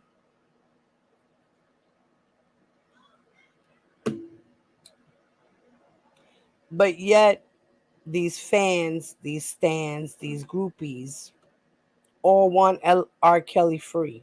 That's crazy. Mm-mm. Mm-mm. Number 7, Anna. In 2016, 20-year-old Anna met Kelly backstage at one of his concerts after Bubba approached her and told her that Kelly wanted to meet her. Kelly and Anna began to communicate by phone and thereafter started a sexual relationship, during which time Anna regularly visited Kelly in Georgia, Chicago, and at various concert venues throughout the country, and ultimately moved in with him. Kelly's assistants typically arranged for Anna's travel and hotel accommodations, which Kelly paid for. Kelly became increasingly controlling and promulgated rules that he expected Anna to follow. For example, Anna could not act without Kelly's permission on occasions when Kelly did not provide permission to use the restroom. Anna was forced to urinate in a cup. On one occasion, when Kelly discovered Anna still had social media application on her cellular phone, against his rules, Kelly had his assistant watch Anna to make sure she deactivated the account. Kelly also violently punished Anna in various ways when she violated his rules, including through physical altercations. of which Kelly's assistants were aware. Kelly recorded himself exacting punishments, including violently spanking Anna. As additional punishment, Kelly recorded Anna. Kelly ordered Anna to walk back and forth while nude in high heels, instructing her to call herself denigrating names. During these punishments, Kelly would sometimes masturbate or direct Anna to engage in non consensual acts with him. Kelly also instructed Anna to video record herself doing demeaning acts, which sometimes involved bodily fluids and which caused her humiliation. In addition, at Kelly's direction, Anna signed documents provided by Kelly's assistants that were for his protection, that appeared to be non disclosure agreements. Kelly also instructed Anna to write letters dictated by him, in which she wrote embarrassing falsehoods and falsely admitted to blackmail schemes against Kelly. Kelly safeguarded the letters in his storage facility for him to hold against or down the line if something were to happen or about or come about. Kelly also instructed Anna to have her mother relinquish her cellular telephone, removing her clothes, enter his sauna, and write a similar type of false letter claiming to have blackmailed Kelly in case Anna's mother were to come against him in any type of way, and as a condition of her visiting Anna. After her mother finished writing the letter, which she did so that she could see her daughter, Anna gave it to Diana Copeland. Kelly directed Anna to have sex with Kelly and others, including on multiple occasions with Jane and 2 occasions with Alex, which Anna did not want to do and which Kelly recorded on an iPad. During these encounters, Kelly admonished Anna when she did not appear enthusiastic. Kelly never used a condom. At one point, Anna obtained a test for STDs. However, she never received her results because the doctor provided them directly to Copeland. Anna ended the relationship with Kelly in approximately December of 2018. The jury convicted Kelly of all counts following the lengthy trial. Now, post-trial motions. Following the guilty verdict, Kelly moved for a judgment of acquittal and for a new trial pursuant to federal rules of criminal procedure 29 and 33. In his Rule 29 motion, Kelly argued as relevant to this appeal that his RICO conviction should be vacated because the government did not establish the elements of an enterprise by failing to establish that the associated, in fact, members of the enterprise shared a common purpose of ensuring Kelly's illegal sexual activities, and by failing to demonstrate that the enterprise was distinct from the defendant, and that the Mann Act violations were unsupported by sufficient proof, and that certain of the state law statutes underlying the Mann Act violations, namely California Health and Safety Code and the New York Public Health Law, were unconstitutionally vague. In his Rule 33 motion, as relevant here, Kelly asserted that he was denied constitutionally effective counsel, where counsel failed to adequately challenge certain jurors and potential jurors during voir dire. In a supplement Rule 33 motion, Kelly challenged, as irrelevant here, the direct court's admission of evidence of certain uncharged acts. The district court, in a thorough opinion, denied each of the motions. Sentencing. The district court sentenced Kelly to 360 months imprisonment as to count 1, 10 years as to count 2, 6 and 8, and 20 years as to counts 3, 4, 5, 7, and 9, all to run concurrently. The court also imposed a $100,000 fine, a $40,000 assessment under the Justice for Trafficking Victims Act, and a $900 special assessment. All right, guys. So you see what the sentencing is? It says he got 360 months imprisonment as to count 1. Okay?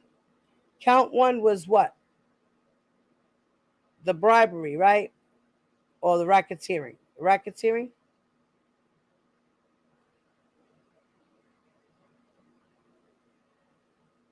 I think the count 1 was racketeering. Racketeering Act count 1. Or Racketeering Act 1. Count 1. I gotta look this over again. So he got 360 months as to count 1. He had got 10 years as to counts 2, 6, and 8, and 20 years as to counts 3, 4, 5, 7, and 9. And they were all to run concurrently. Okay. So in advance of sentencing, the government moved the district court for entry of restitution. In September of 2022, the district court held a restitution hearing, and in November of 2022 issued an order of restitution in the amount of $300,668.18 to Jane and $78,981.72 to Stephanie. On December of 2022, the court issued an amended judgment reflecting the restitution order. In August of 2022, the government moved for an order directing the Bureau of Prisons to turn over money held in the appellant's inmate trust account so that it could be applied to the appellant's then outstanding financial penalties. The district court granted that motion prior to the restitution hearing. Let me get some more water, guys. Give me a second.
Look at this shit. Why is this doing that?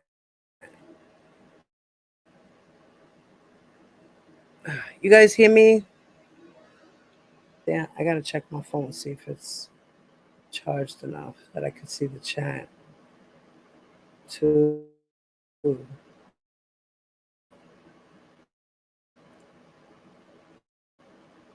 Anyway, so now we're at the arguments. So for point one, the government adduced sufficient evidence of an enterprise. So Kelly argues that the government failed to prove a racketeering enterprise because one, the enterprise proved by the government lacked an legal common purpose, and two, the enterprise was not distinct from Kelly alone. These arguments are without merit, as the district court held in response to pretrial motions and post-trial motions styled under Federal Rule Criminal Procedure 29. Applicable law. Standard review. A defendant challenging the sufficiency of the evidence, a trial bears a heavy burden, as the standard of review is exceedingly differential. This court will sustain the jury's verdict if crediting every inference that could have been drawn in the government's favor and viewing the evidence in the light most favorable to the prosecution. Any rational trier of fact could have found the essential elements of the crime beyond a reasonable doubt. And this is where they cite certain case laws. So we saw those case laws that they were putting. That's what they're putting laws that were put down for certain cases. So this court must apply the sufficiency test to the totality of the government's case and not to each element, as each fact may gain color from others. Then states another law. And then in that law, it talks about, moreover, it is well settled that this court will defer to the jury's assessment of witnesses' credibility. So objections to jury instructions, conversely, are reviewed de novo, reversing only where viewing the charge as a whole there was a prejudicial error. But when a defendant does not timely object to jury instructions, a challenge to the instructions is reviewed for plain error.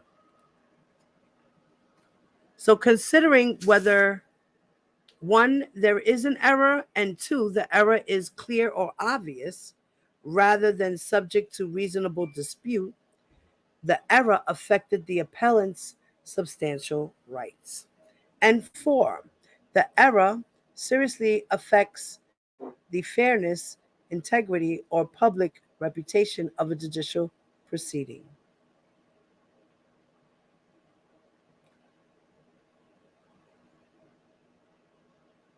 Now, the waiver and forfeiture.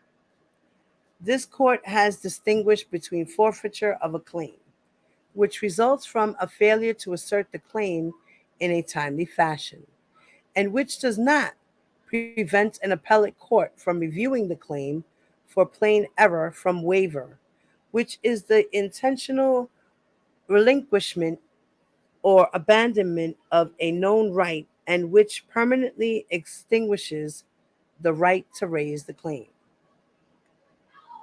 In context of jury instructions, when a party proposes an instruction or agrees that the instruction is acceptable, that party waives the right to object. So defendant waived her right to challenge the jury's instructions on appeal because defense counsel confirmed they were fine. So that was in the case United States versus Mitchell. Now, C, the RICO enterprise requirements. To sustain a substantive racketeering conviction, the government must prove that a defendant participated in the affairs of the charged enterprise through a pattern of racketeering activity. Now, under RICO statute, an enterprise may include any union, or group of individuals associated in fact, although not a legal entity. So in the United States Code 1961-4, the RICO statute provides that its terms are to be liberally construed to effectuate its remedial purposes, specifically holding that the very concept of an associate in fact is expansive. And then it talks about Boyle versus the United States, quoting that, stating that to sustain a RICO conviction, an association in fact enterprise must have at least three structural features: a purpose, relationships among those associated with the enterprise, and longevity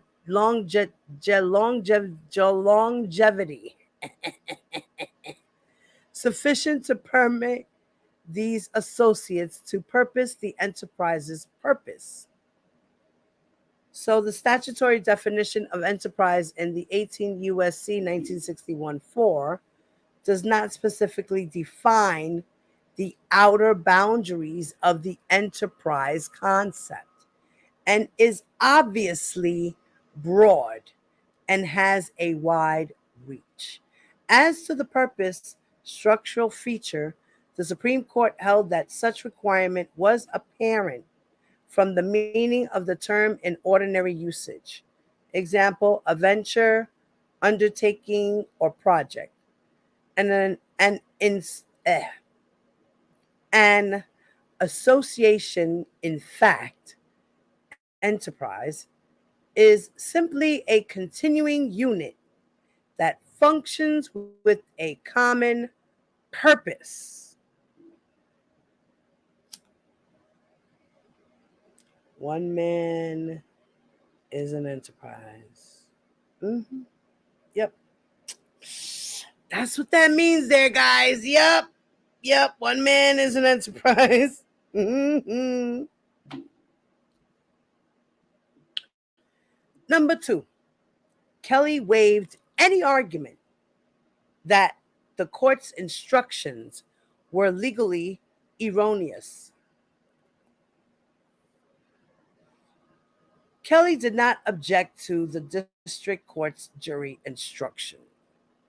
When recognized that the term enterprise includes legitimate and illegitimate enterprises, and which required proof for an association in fact that individuals have associated together for a common purpose of engaging in a course of conduct, without specifying whether that conduct or common purpose must be lawful. Indeed, that same language was included in the parties' joint purpose jury instructions. Styled as a government proposal with enumerated defense objections, but with no defense objection or request to insert illegal or fraudulent in the definition of the common purpose requirement.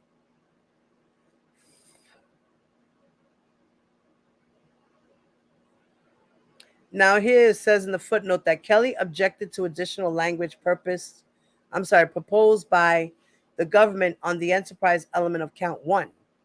But he did not object to the district court's language as to the enterprise's common purpose, much less proposed language that such purpose needed be fraudulent or otherwise illegal. Nevertheless, after trial, Kelly argued that the evidence was insufficient to meet what he describes as a requirement of the statute: a fraudulent or illegal common purpose shared by members of the enterprise. A purported requirement never submitted to the jury, nor even proposed by the defense before trial. To the contrary, the parties' joint proposed instructions adopted by the district court set a benchmark for the government to meet. The government met that mark, and Kelly now objects that the government did not introduce sufficient evidence for the jury to find that another previously unspecified requirement was met. But that is not how a sufficiency challenge works. A claim that there was insufficient evidence to support a jury's verdict, as opposed to a claim of deficiency in instructing a jury, assumes the validity of the instructions. Kelly has waived any right to appellate review. By agreeing to the language of the instruction, abrogated on other grounds by and nor has Kelly raised any arguments specific to the jury instructions on appeal. So failure to include argument in appellate brief waives argument on appeal. So it was not plain, number 3, it was not plain error to permit the jury to find that individuals shared a common purpose that was not illegal. Even if Kelly's brief challenging the sufficiency of the evidence were interpreted to challenge the jury's instructions and to seek a new trial, at which the government would be introducing evidence to meet the elements the defendant now claims are required, this challenge would fail. Kelly's statement of the law is wrong and the district court's instructions and rulings reviewed for plain error because he did not object to, and indeed jointly proposed, the relevant language in the instructions did not contain an error that was plain. Moreover, any error would have been harmless. Harmless. You hear that? First, the instructions were not error at all, because RICO does not require that members of an enterprise share an illegal common purpose. This court, remember what I was explaining to you guys the other day, it could be legal or illegal. It does not matter. This court, in determining the scope of a statute, begins with its language. If the statutory language is unambiguous in the absence of a clearly expressed legislative intent to the contrary, that language must ordinarily be regarded as conclusive. And then they cite United States versus Turk. Remember, we were talking about that? Explaining the enterprise, right?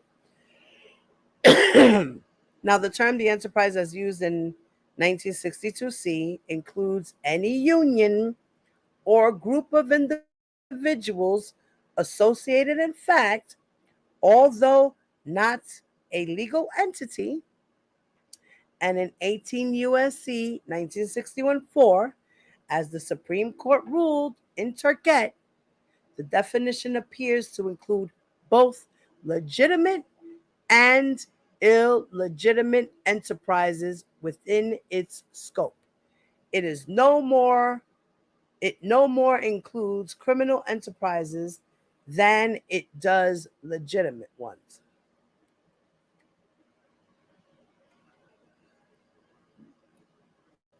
Okay.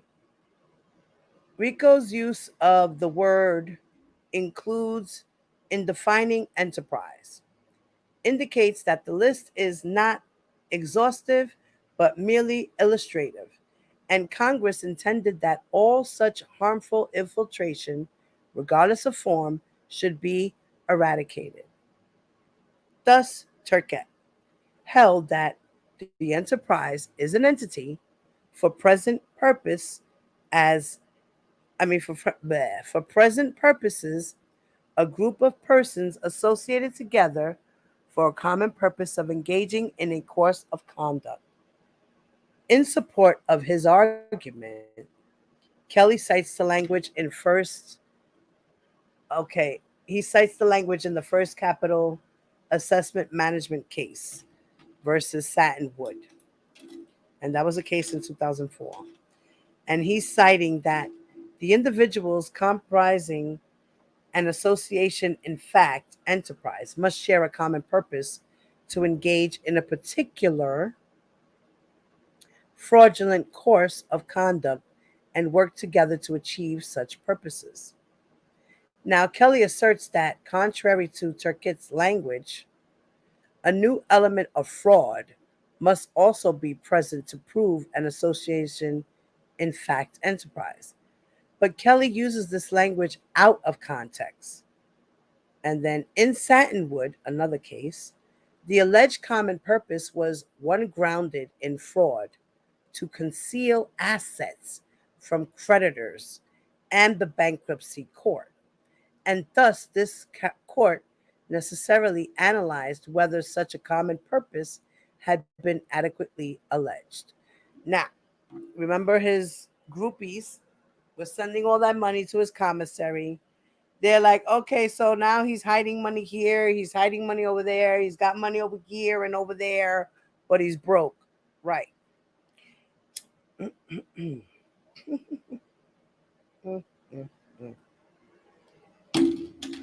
And he gets money every 3 months, quarterly. Um, the same is true to the two district court cases on which Satinwood relied when speaking of a common purpose to engage in a particular fraudulent course of conduct.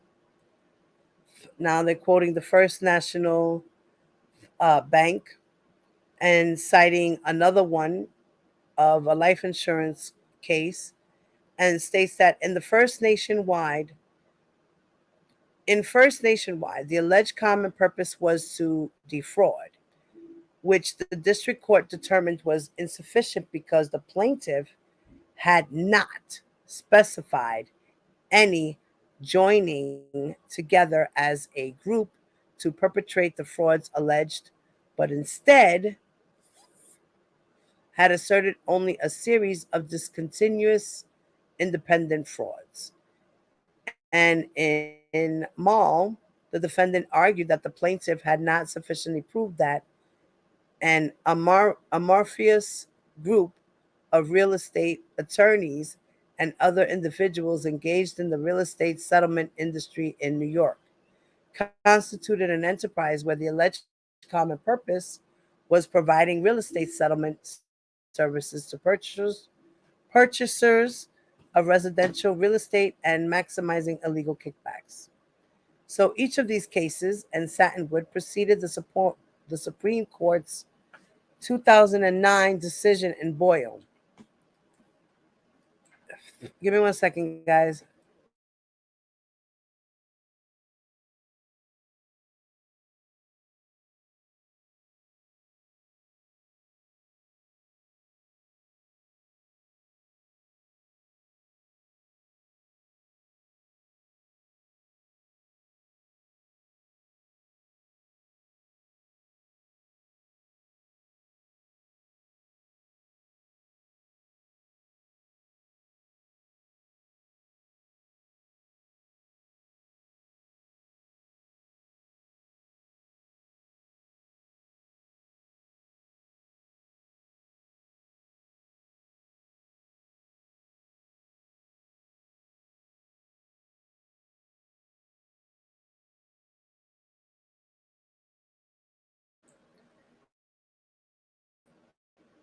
Yeah, hurry up.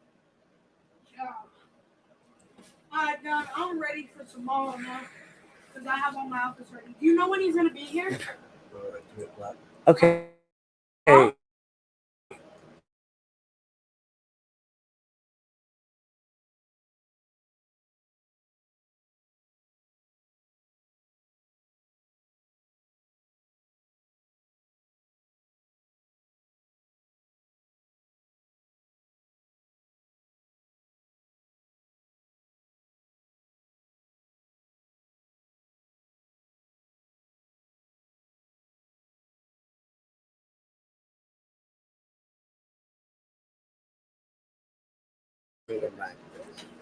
Okay, sorry about that, guys. Sorry about that. I'm back.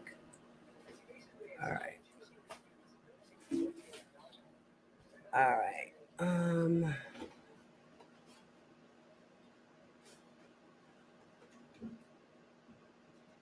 Okay, so each of these cases preceded the Supreme Court's 2009 decision in Boyle, which held that to prove an association in fact enterprise, the enterprise need only have a purpose, relationships among those associated with the enterprise, and longevity sufficient to permit these associates to pursue the enterprise's purpose.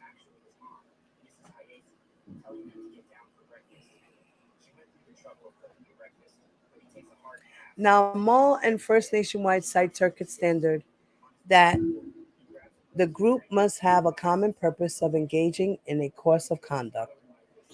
That is the standard for an enterprise, and the statute does not require that the enterprise be grounded in criminality.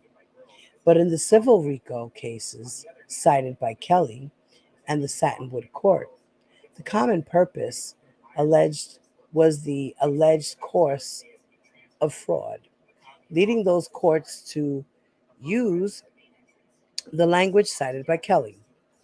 The same is true for the published and non published cases in this circuit that cite that portion of Satinwood. Now, upholding dismissal of civil RICO claim where complaint alleged that company was the RICO person and other entities were unaware of the common purpose of employing the multiple deceptive, abusive, and fraudulent acts described in the amended complaint. So you cite more case laws.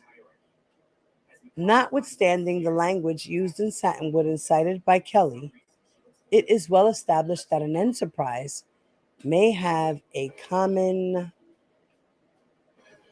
purpose of engaging in a wholly legitimate course of conduct, and there is no requirement whatsoever that the enterprise members have a common purpose of fraud or any other criminality. Indeed, Turkett made clear that the enterprise, as defined in RICO, is distinct from racketeering acts. So the enterprise is a group of persons associated together for a common purpose of engaging in a course of conduct. The pattern of racketeering activity is, on the other hand, a series of criminal acts as defined by the statute. So the former is proved by evidence that the various associates function as a continuing unit.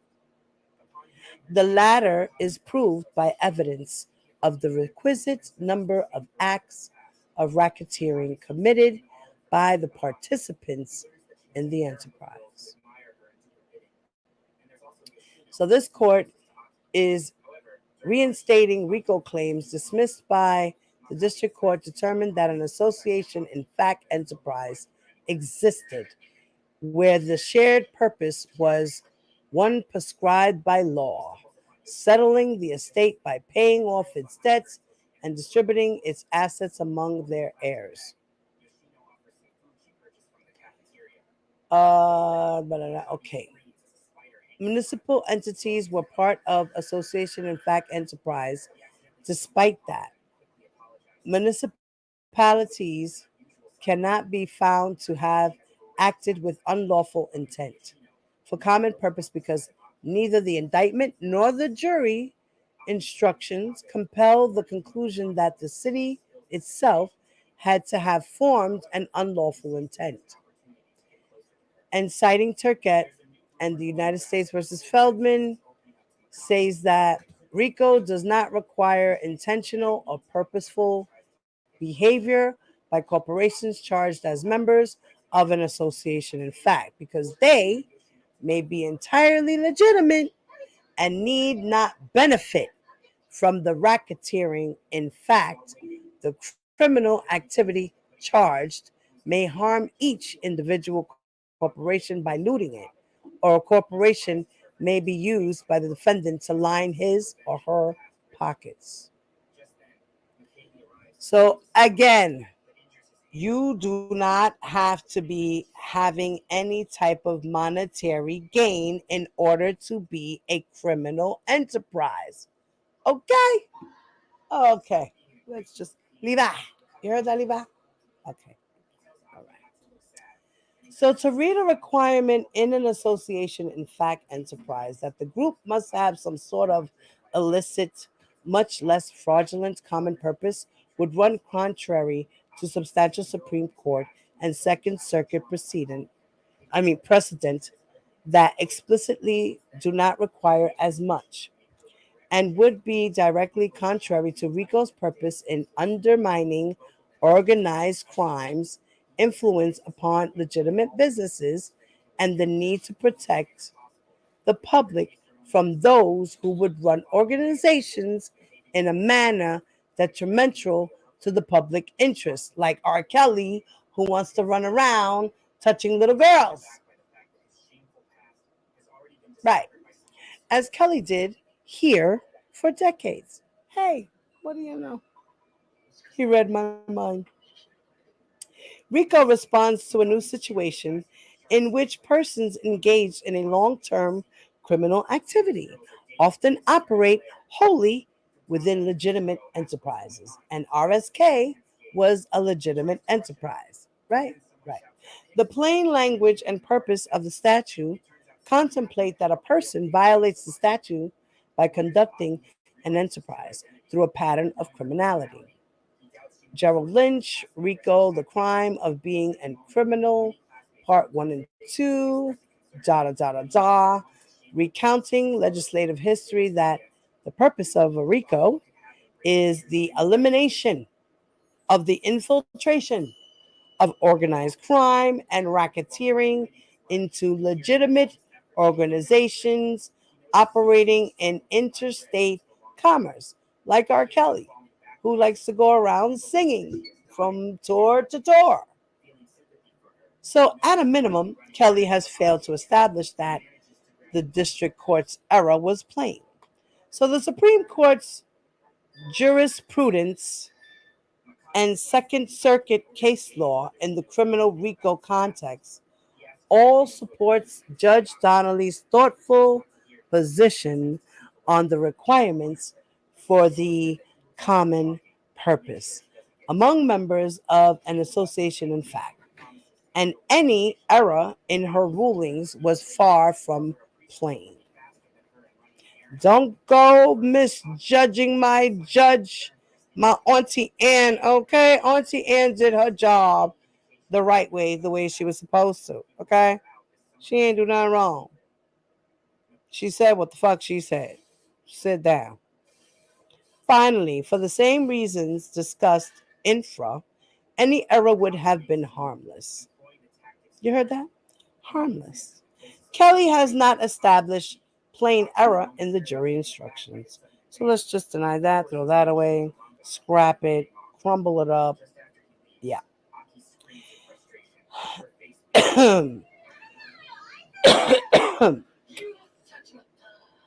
Number 4.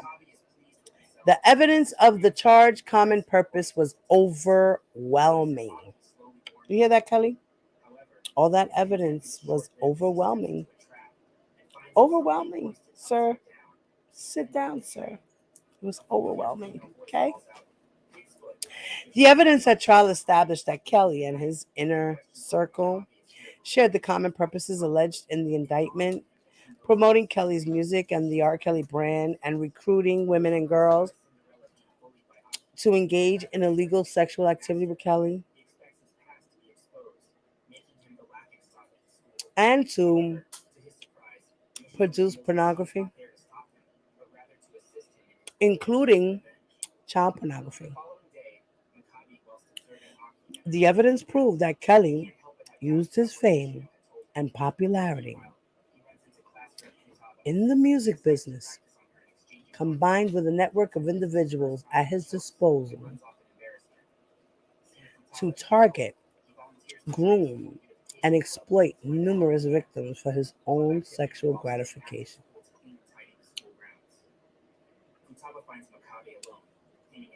I'm sucking on a Starburst, guys. First, Kelly concedes that his inner circle generally shared a common purpose of promoting his music. As detailed above, that conceitedly proven purpose, combined with other structural features of an association in fact enterprise, namely relationships among those associated with the enterprise and longevity sufficient to permit these associates to purpose the enterprise's purpose. Now, in Boyle, it states that is sufficient under the law and the instructions given by the district court. Kelly nonetheless urges that his enterprise's common purpose of promoting R. Kelly's music and the R. Kelly brand was insufficient because there was no nexus between the objective of the enterprise and the racketeering activity.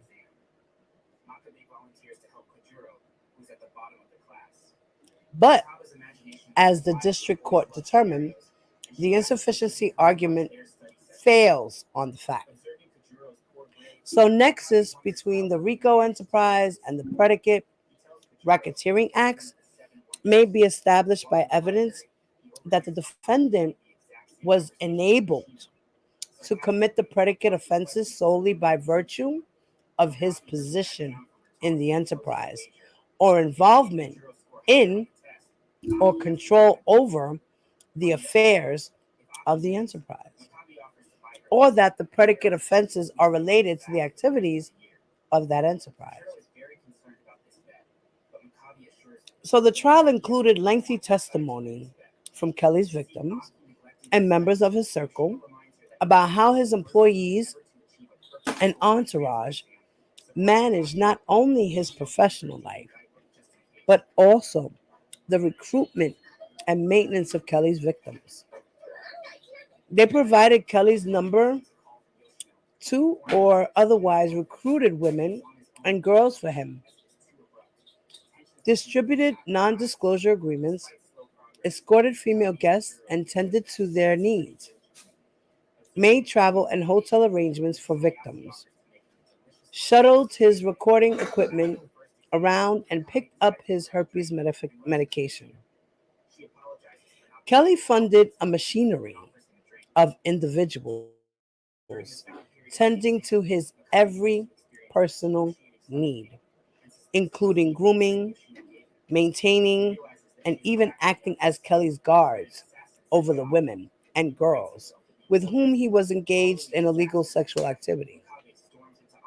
This machinery enabled him to commit the predicate offenses solely by virtue of his position in the enterprise or involvement in or control over the affairs of the enterprise. Nor can there be any dispute that the predicate offenses are related to the activities of the enterprise, where the evidence established that almost every single victim was recruited or coerced into sexual activity with Kelly because of his position in the music industry, a position promoted by Kelly's inner circle. Was an aspiring musical artist. Aaliyah was an aspiring musical artist. Oh, it says, Aaliyah was an aspiring musical artist. 15. Okay, it says, see example, Supra at 9. Aaliyah was an aspiring musical artist. 15. Kelly demanded oral sex before auditioning Jane. 19. Kelly's associates recruited Faith at a concert by inviting her backstage. 27. Sonia met Kelly to kickstart her career at a radio station. 11. Kelly used Stephanie's desire to introduce a friend to sing for Kelly, to arrange to have sexual intercourse with Stephanie.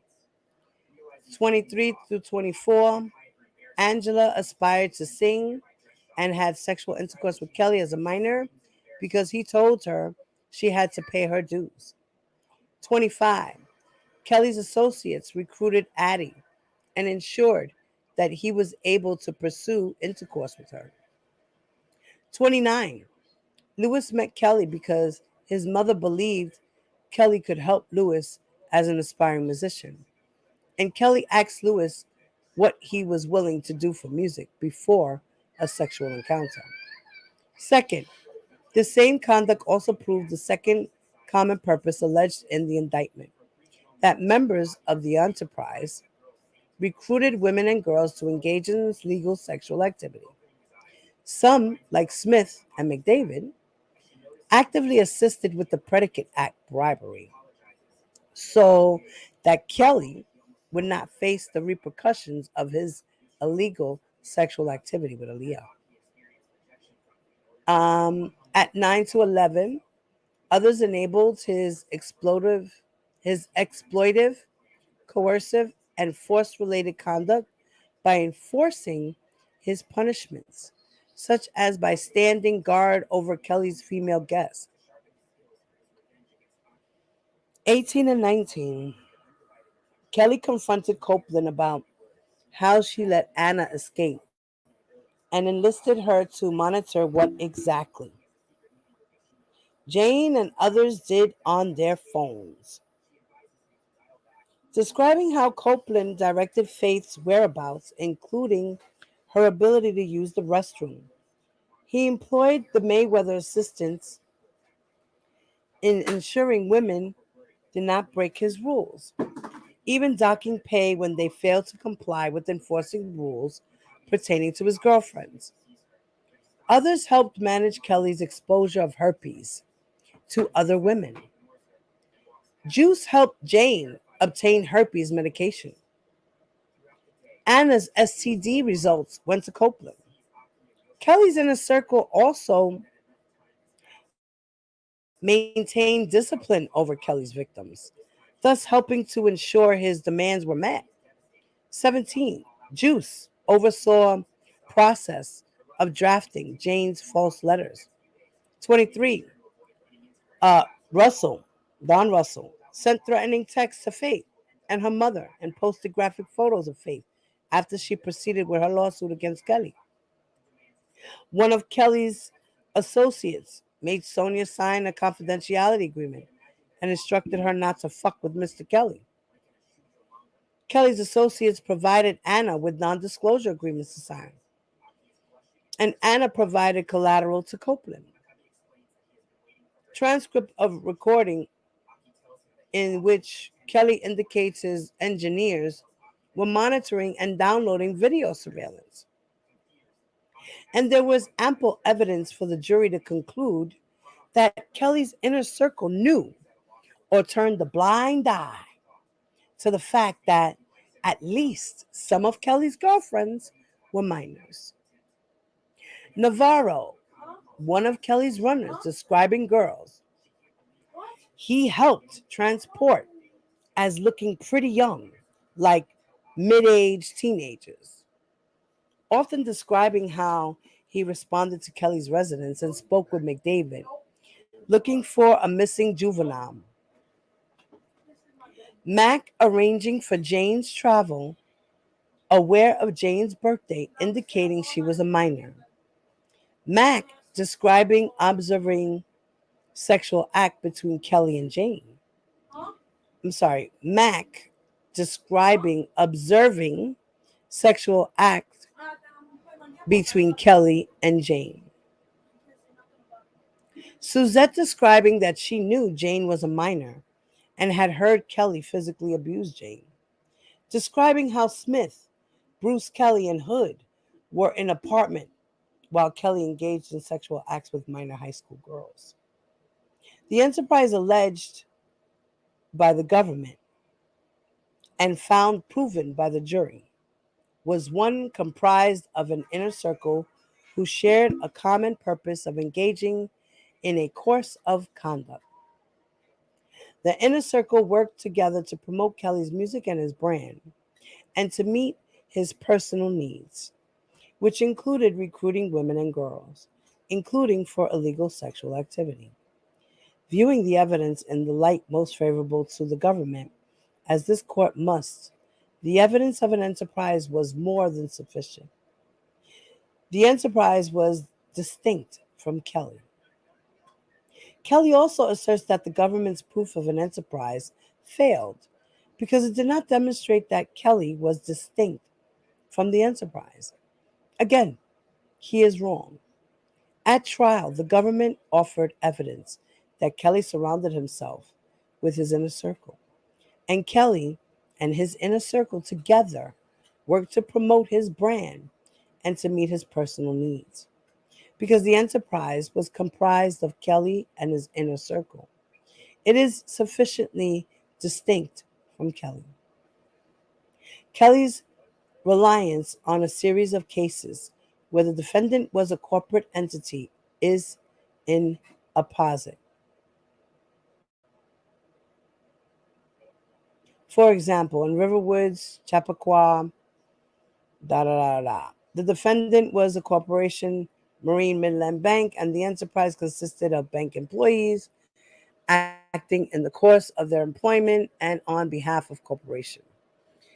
This court explained that where employees of a corporation associate together to commit a pattern of predicate acts in the course of their employment and on behalf of the corporation, the employees in association with the corporation do not form an enterprise distinct from the corporation. As this court reasoned, because a corporation can only function through its employees and agents, any act of the corporation can be viewed as an act of such an enterprise.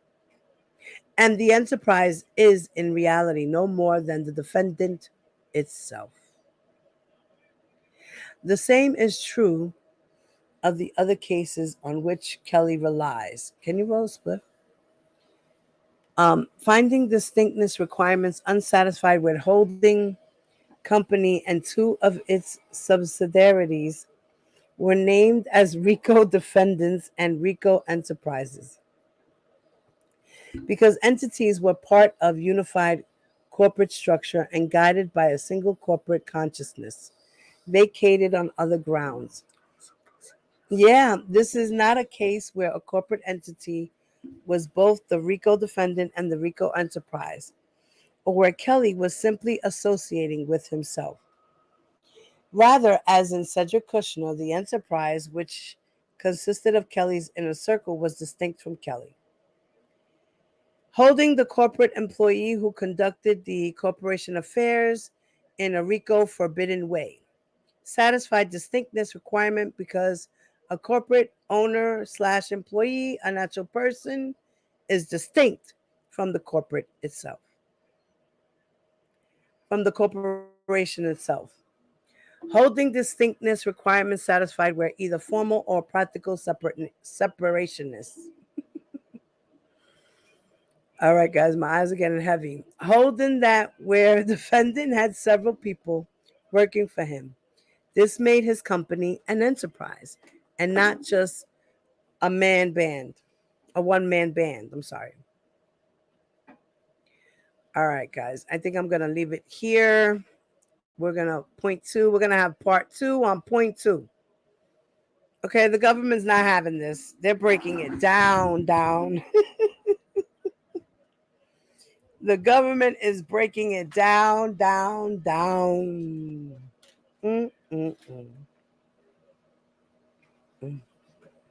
I'm sorry, R. Kelly. You ain't going nowhere, buddy. You are not going nowhere. Lord, you are not going anywhere. So sorry for you, Charlie. R. Kelly ain't going nowhere. Where he going? Where he going? Ears to the streets. What's up, bro? Fat boy. What's up, my fat boy? LaShawn, what's up, lady? Hey, Moni Mo. What's up, baby? Welcome, welcome.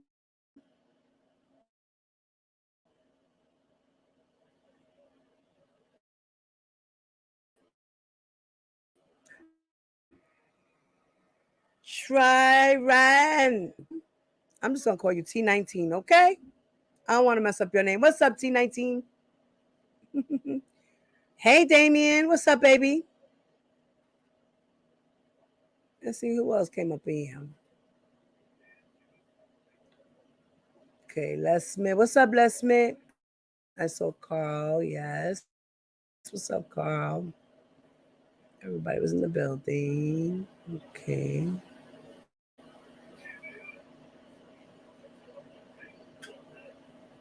Mm-hmm. Hey, Latrice. What's up, lady?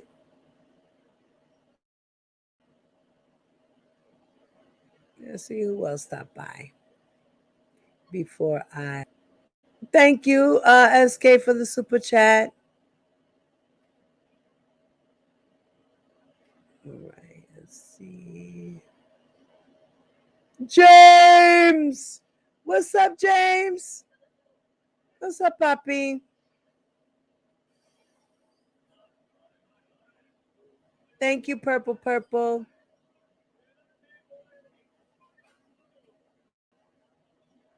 Okay, let's see. Shorty, what's up, Shorty? Rah, rah. Okay. All right. All right, all right, all right. All right, so I was just seeing everybody's in here. Hey. What's up, T19? Is it okay if I call you T19? I don't want to chop up your name, boo. Word up. I don't want to mess up your name. So, like I say, I think this R. Kelly's appeal is going to be denied. They're not even, the judges are going to read both sides. And honestly, to God, I don't even think Bonjean is going to get a chance to even plead her case. I don't know. I don't think she's going to be able to plead her case. They're going to look at this and they're going to make their decision. That's what I think. I could call you that, puppy. Thank you. I don't want to mess up your name. Chopping it all up and shit like Tranny, Ranny. What's up, Tran? I'm going to call you Trey. Trey 19. Hey, I like that. Trey 19. What's up, puppy?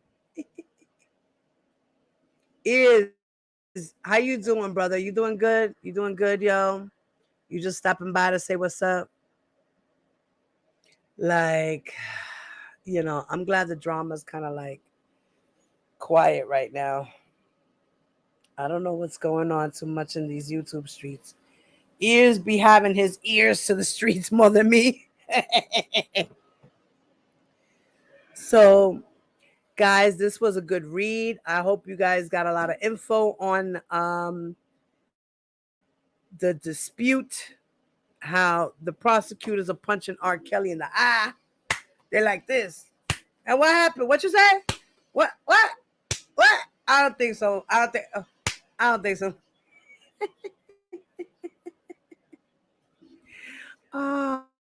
Oh, man. Poor R. Smelly. Poor R. Smelly. Well, guys, we'll come back with a part 2 tomorrow. All right. We've been on for almost 10 hours. You hear me? For almost 3 hours. We got like 10 more minutes left. So I'm gonna drop the link if anybody wants to come and just say something for the next 10 minutes before I close out. All right. And if not, you're very welcome, Purple Purple. And thank you for showing your appreciation for my hard work, sis. I love you all the time. So if anybody wants to come up and just have a quick comment, about what you heard right now. And hopefully, you understood what was coming out of my mouth. Because, I'm not a lawyer. I don't have any degrees. I'm just somebody who comes over here and reads and tries to comprehend what she's reading and educate the audience. So, okay, nobody has anything to say. I love you guys. Thank you so much. Please remember to hit that like button before you leave me right now. And for those who are not subscribed to the channel, welcome to the channel. Please hit the subscribe button, hit the notification bell. Make sure you tap it on all.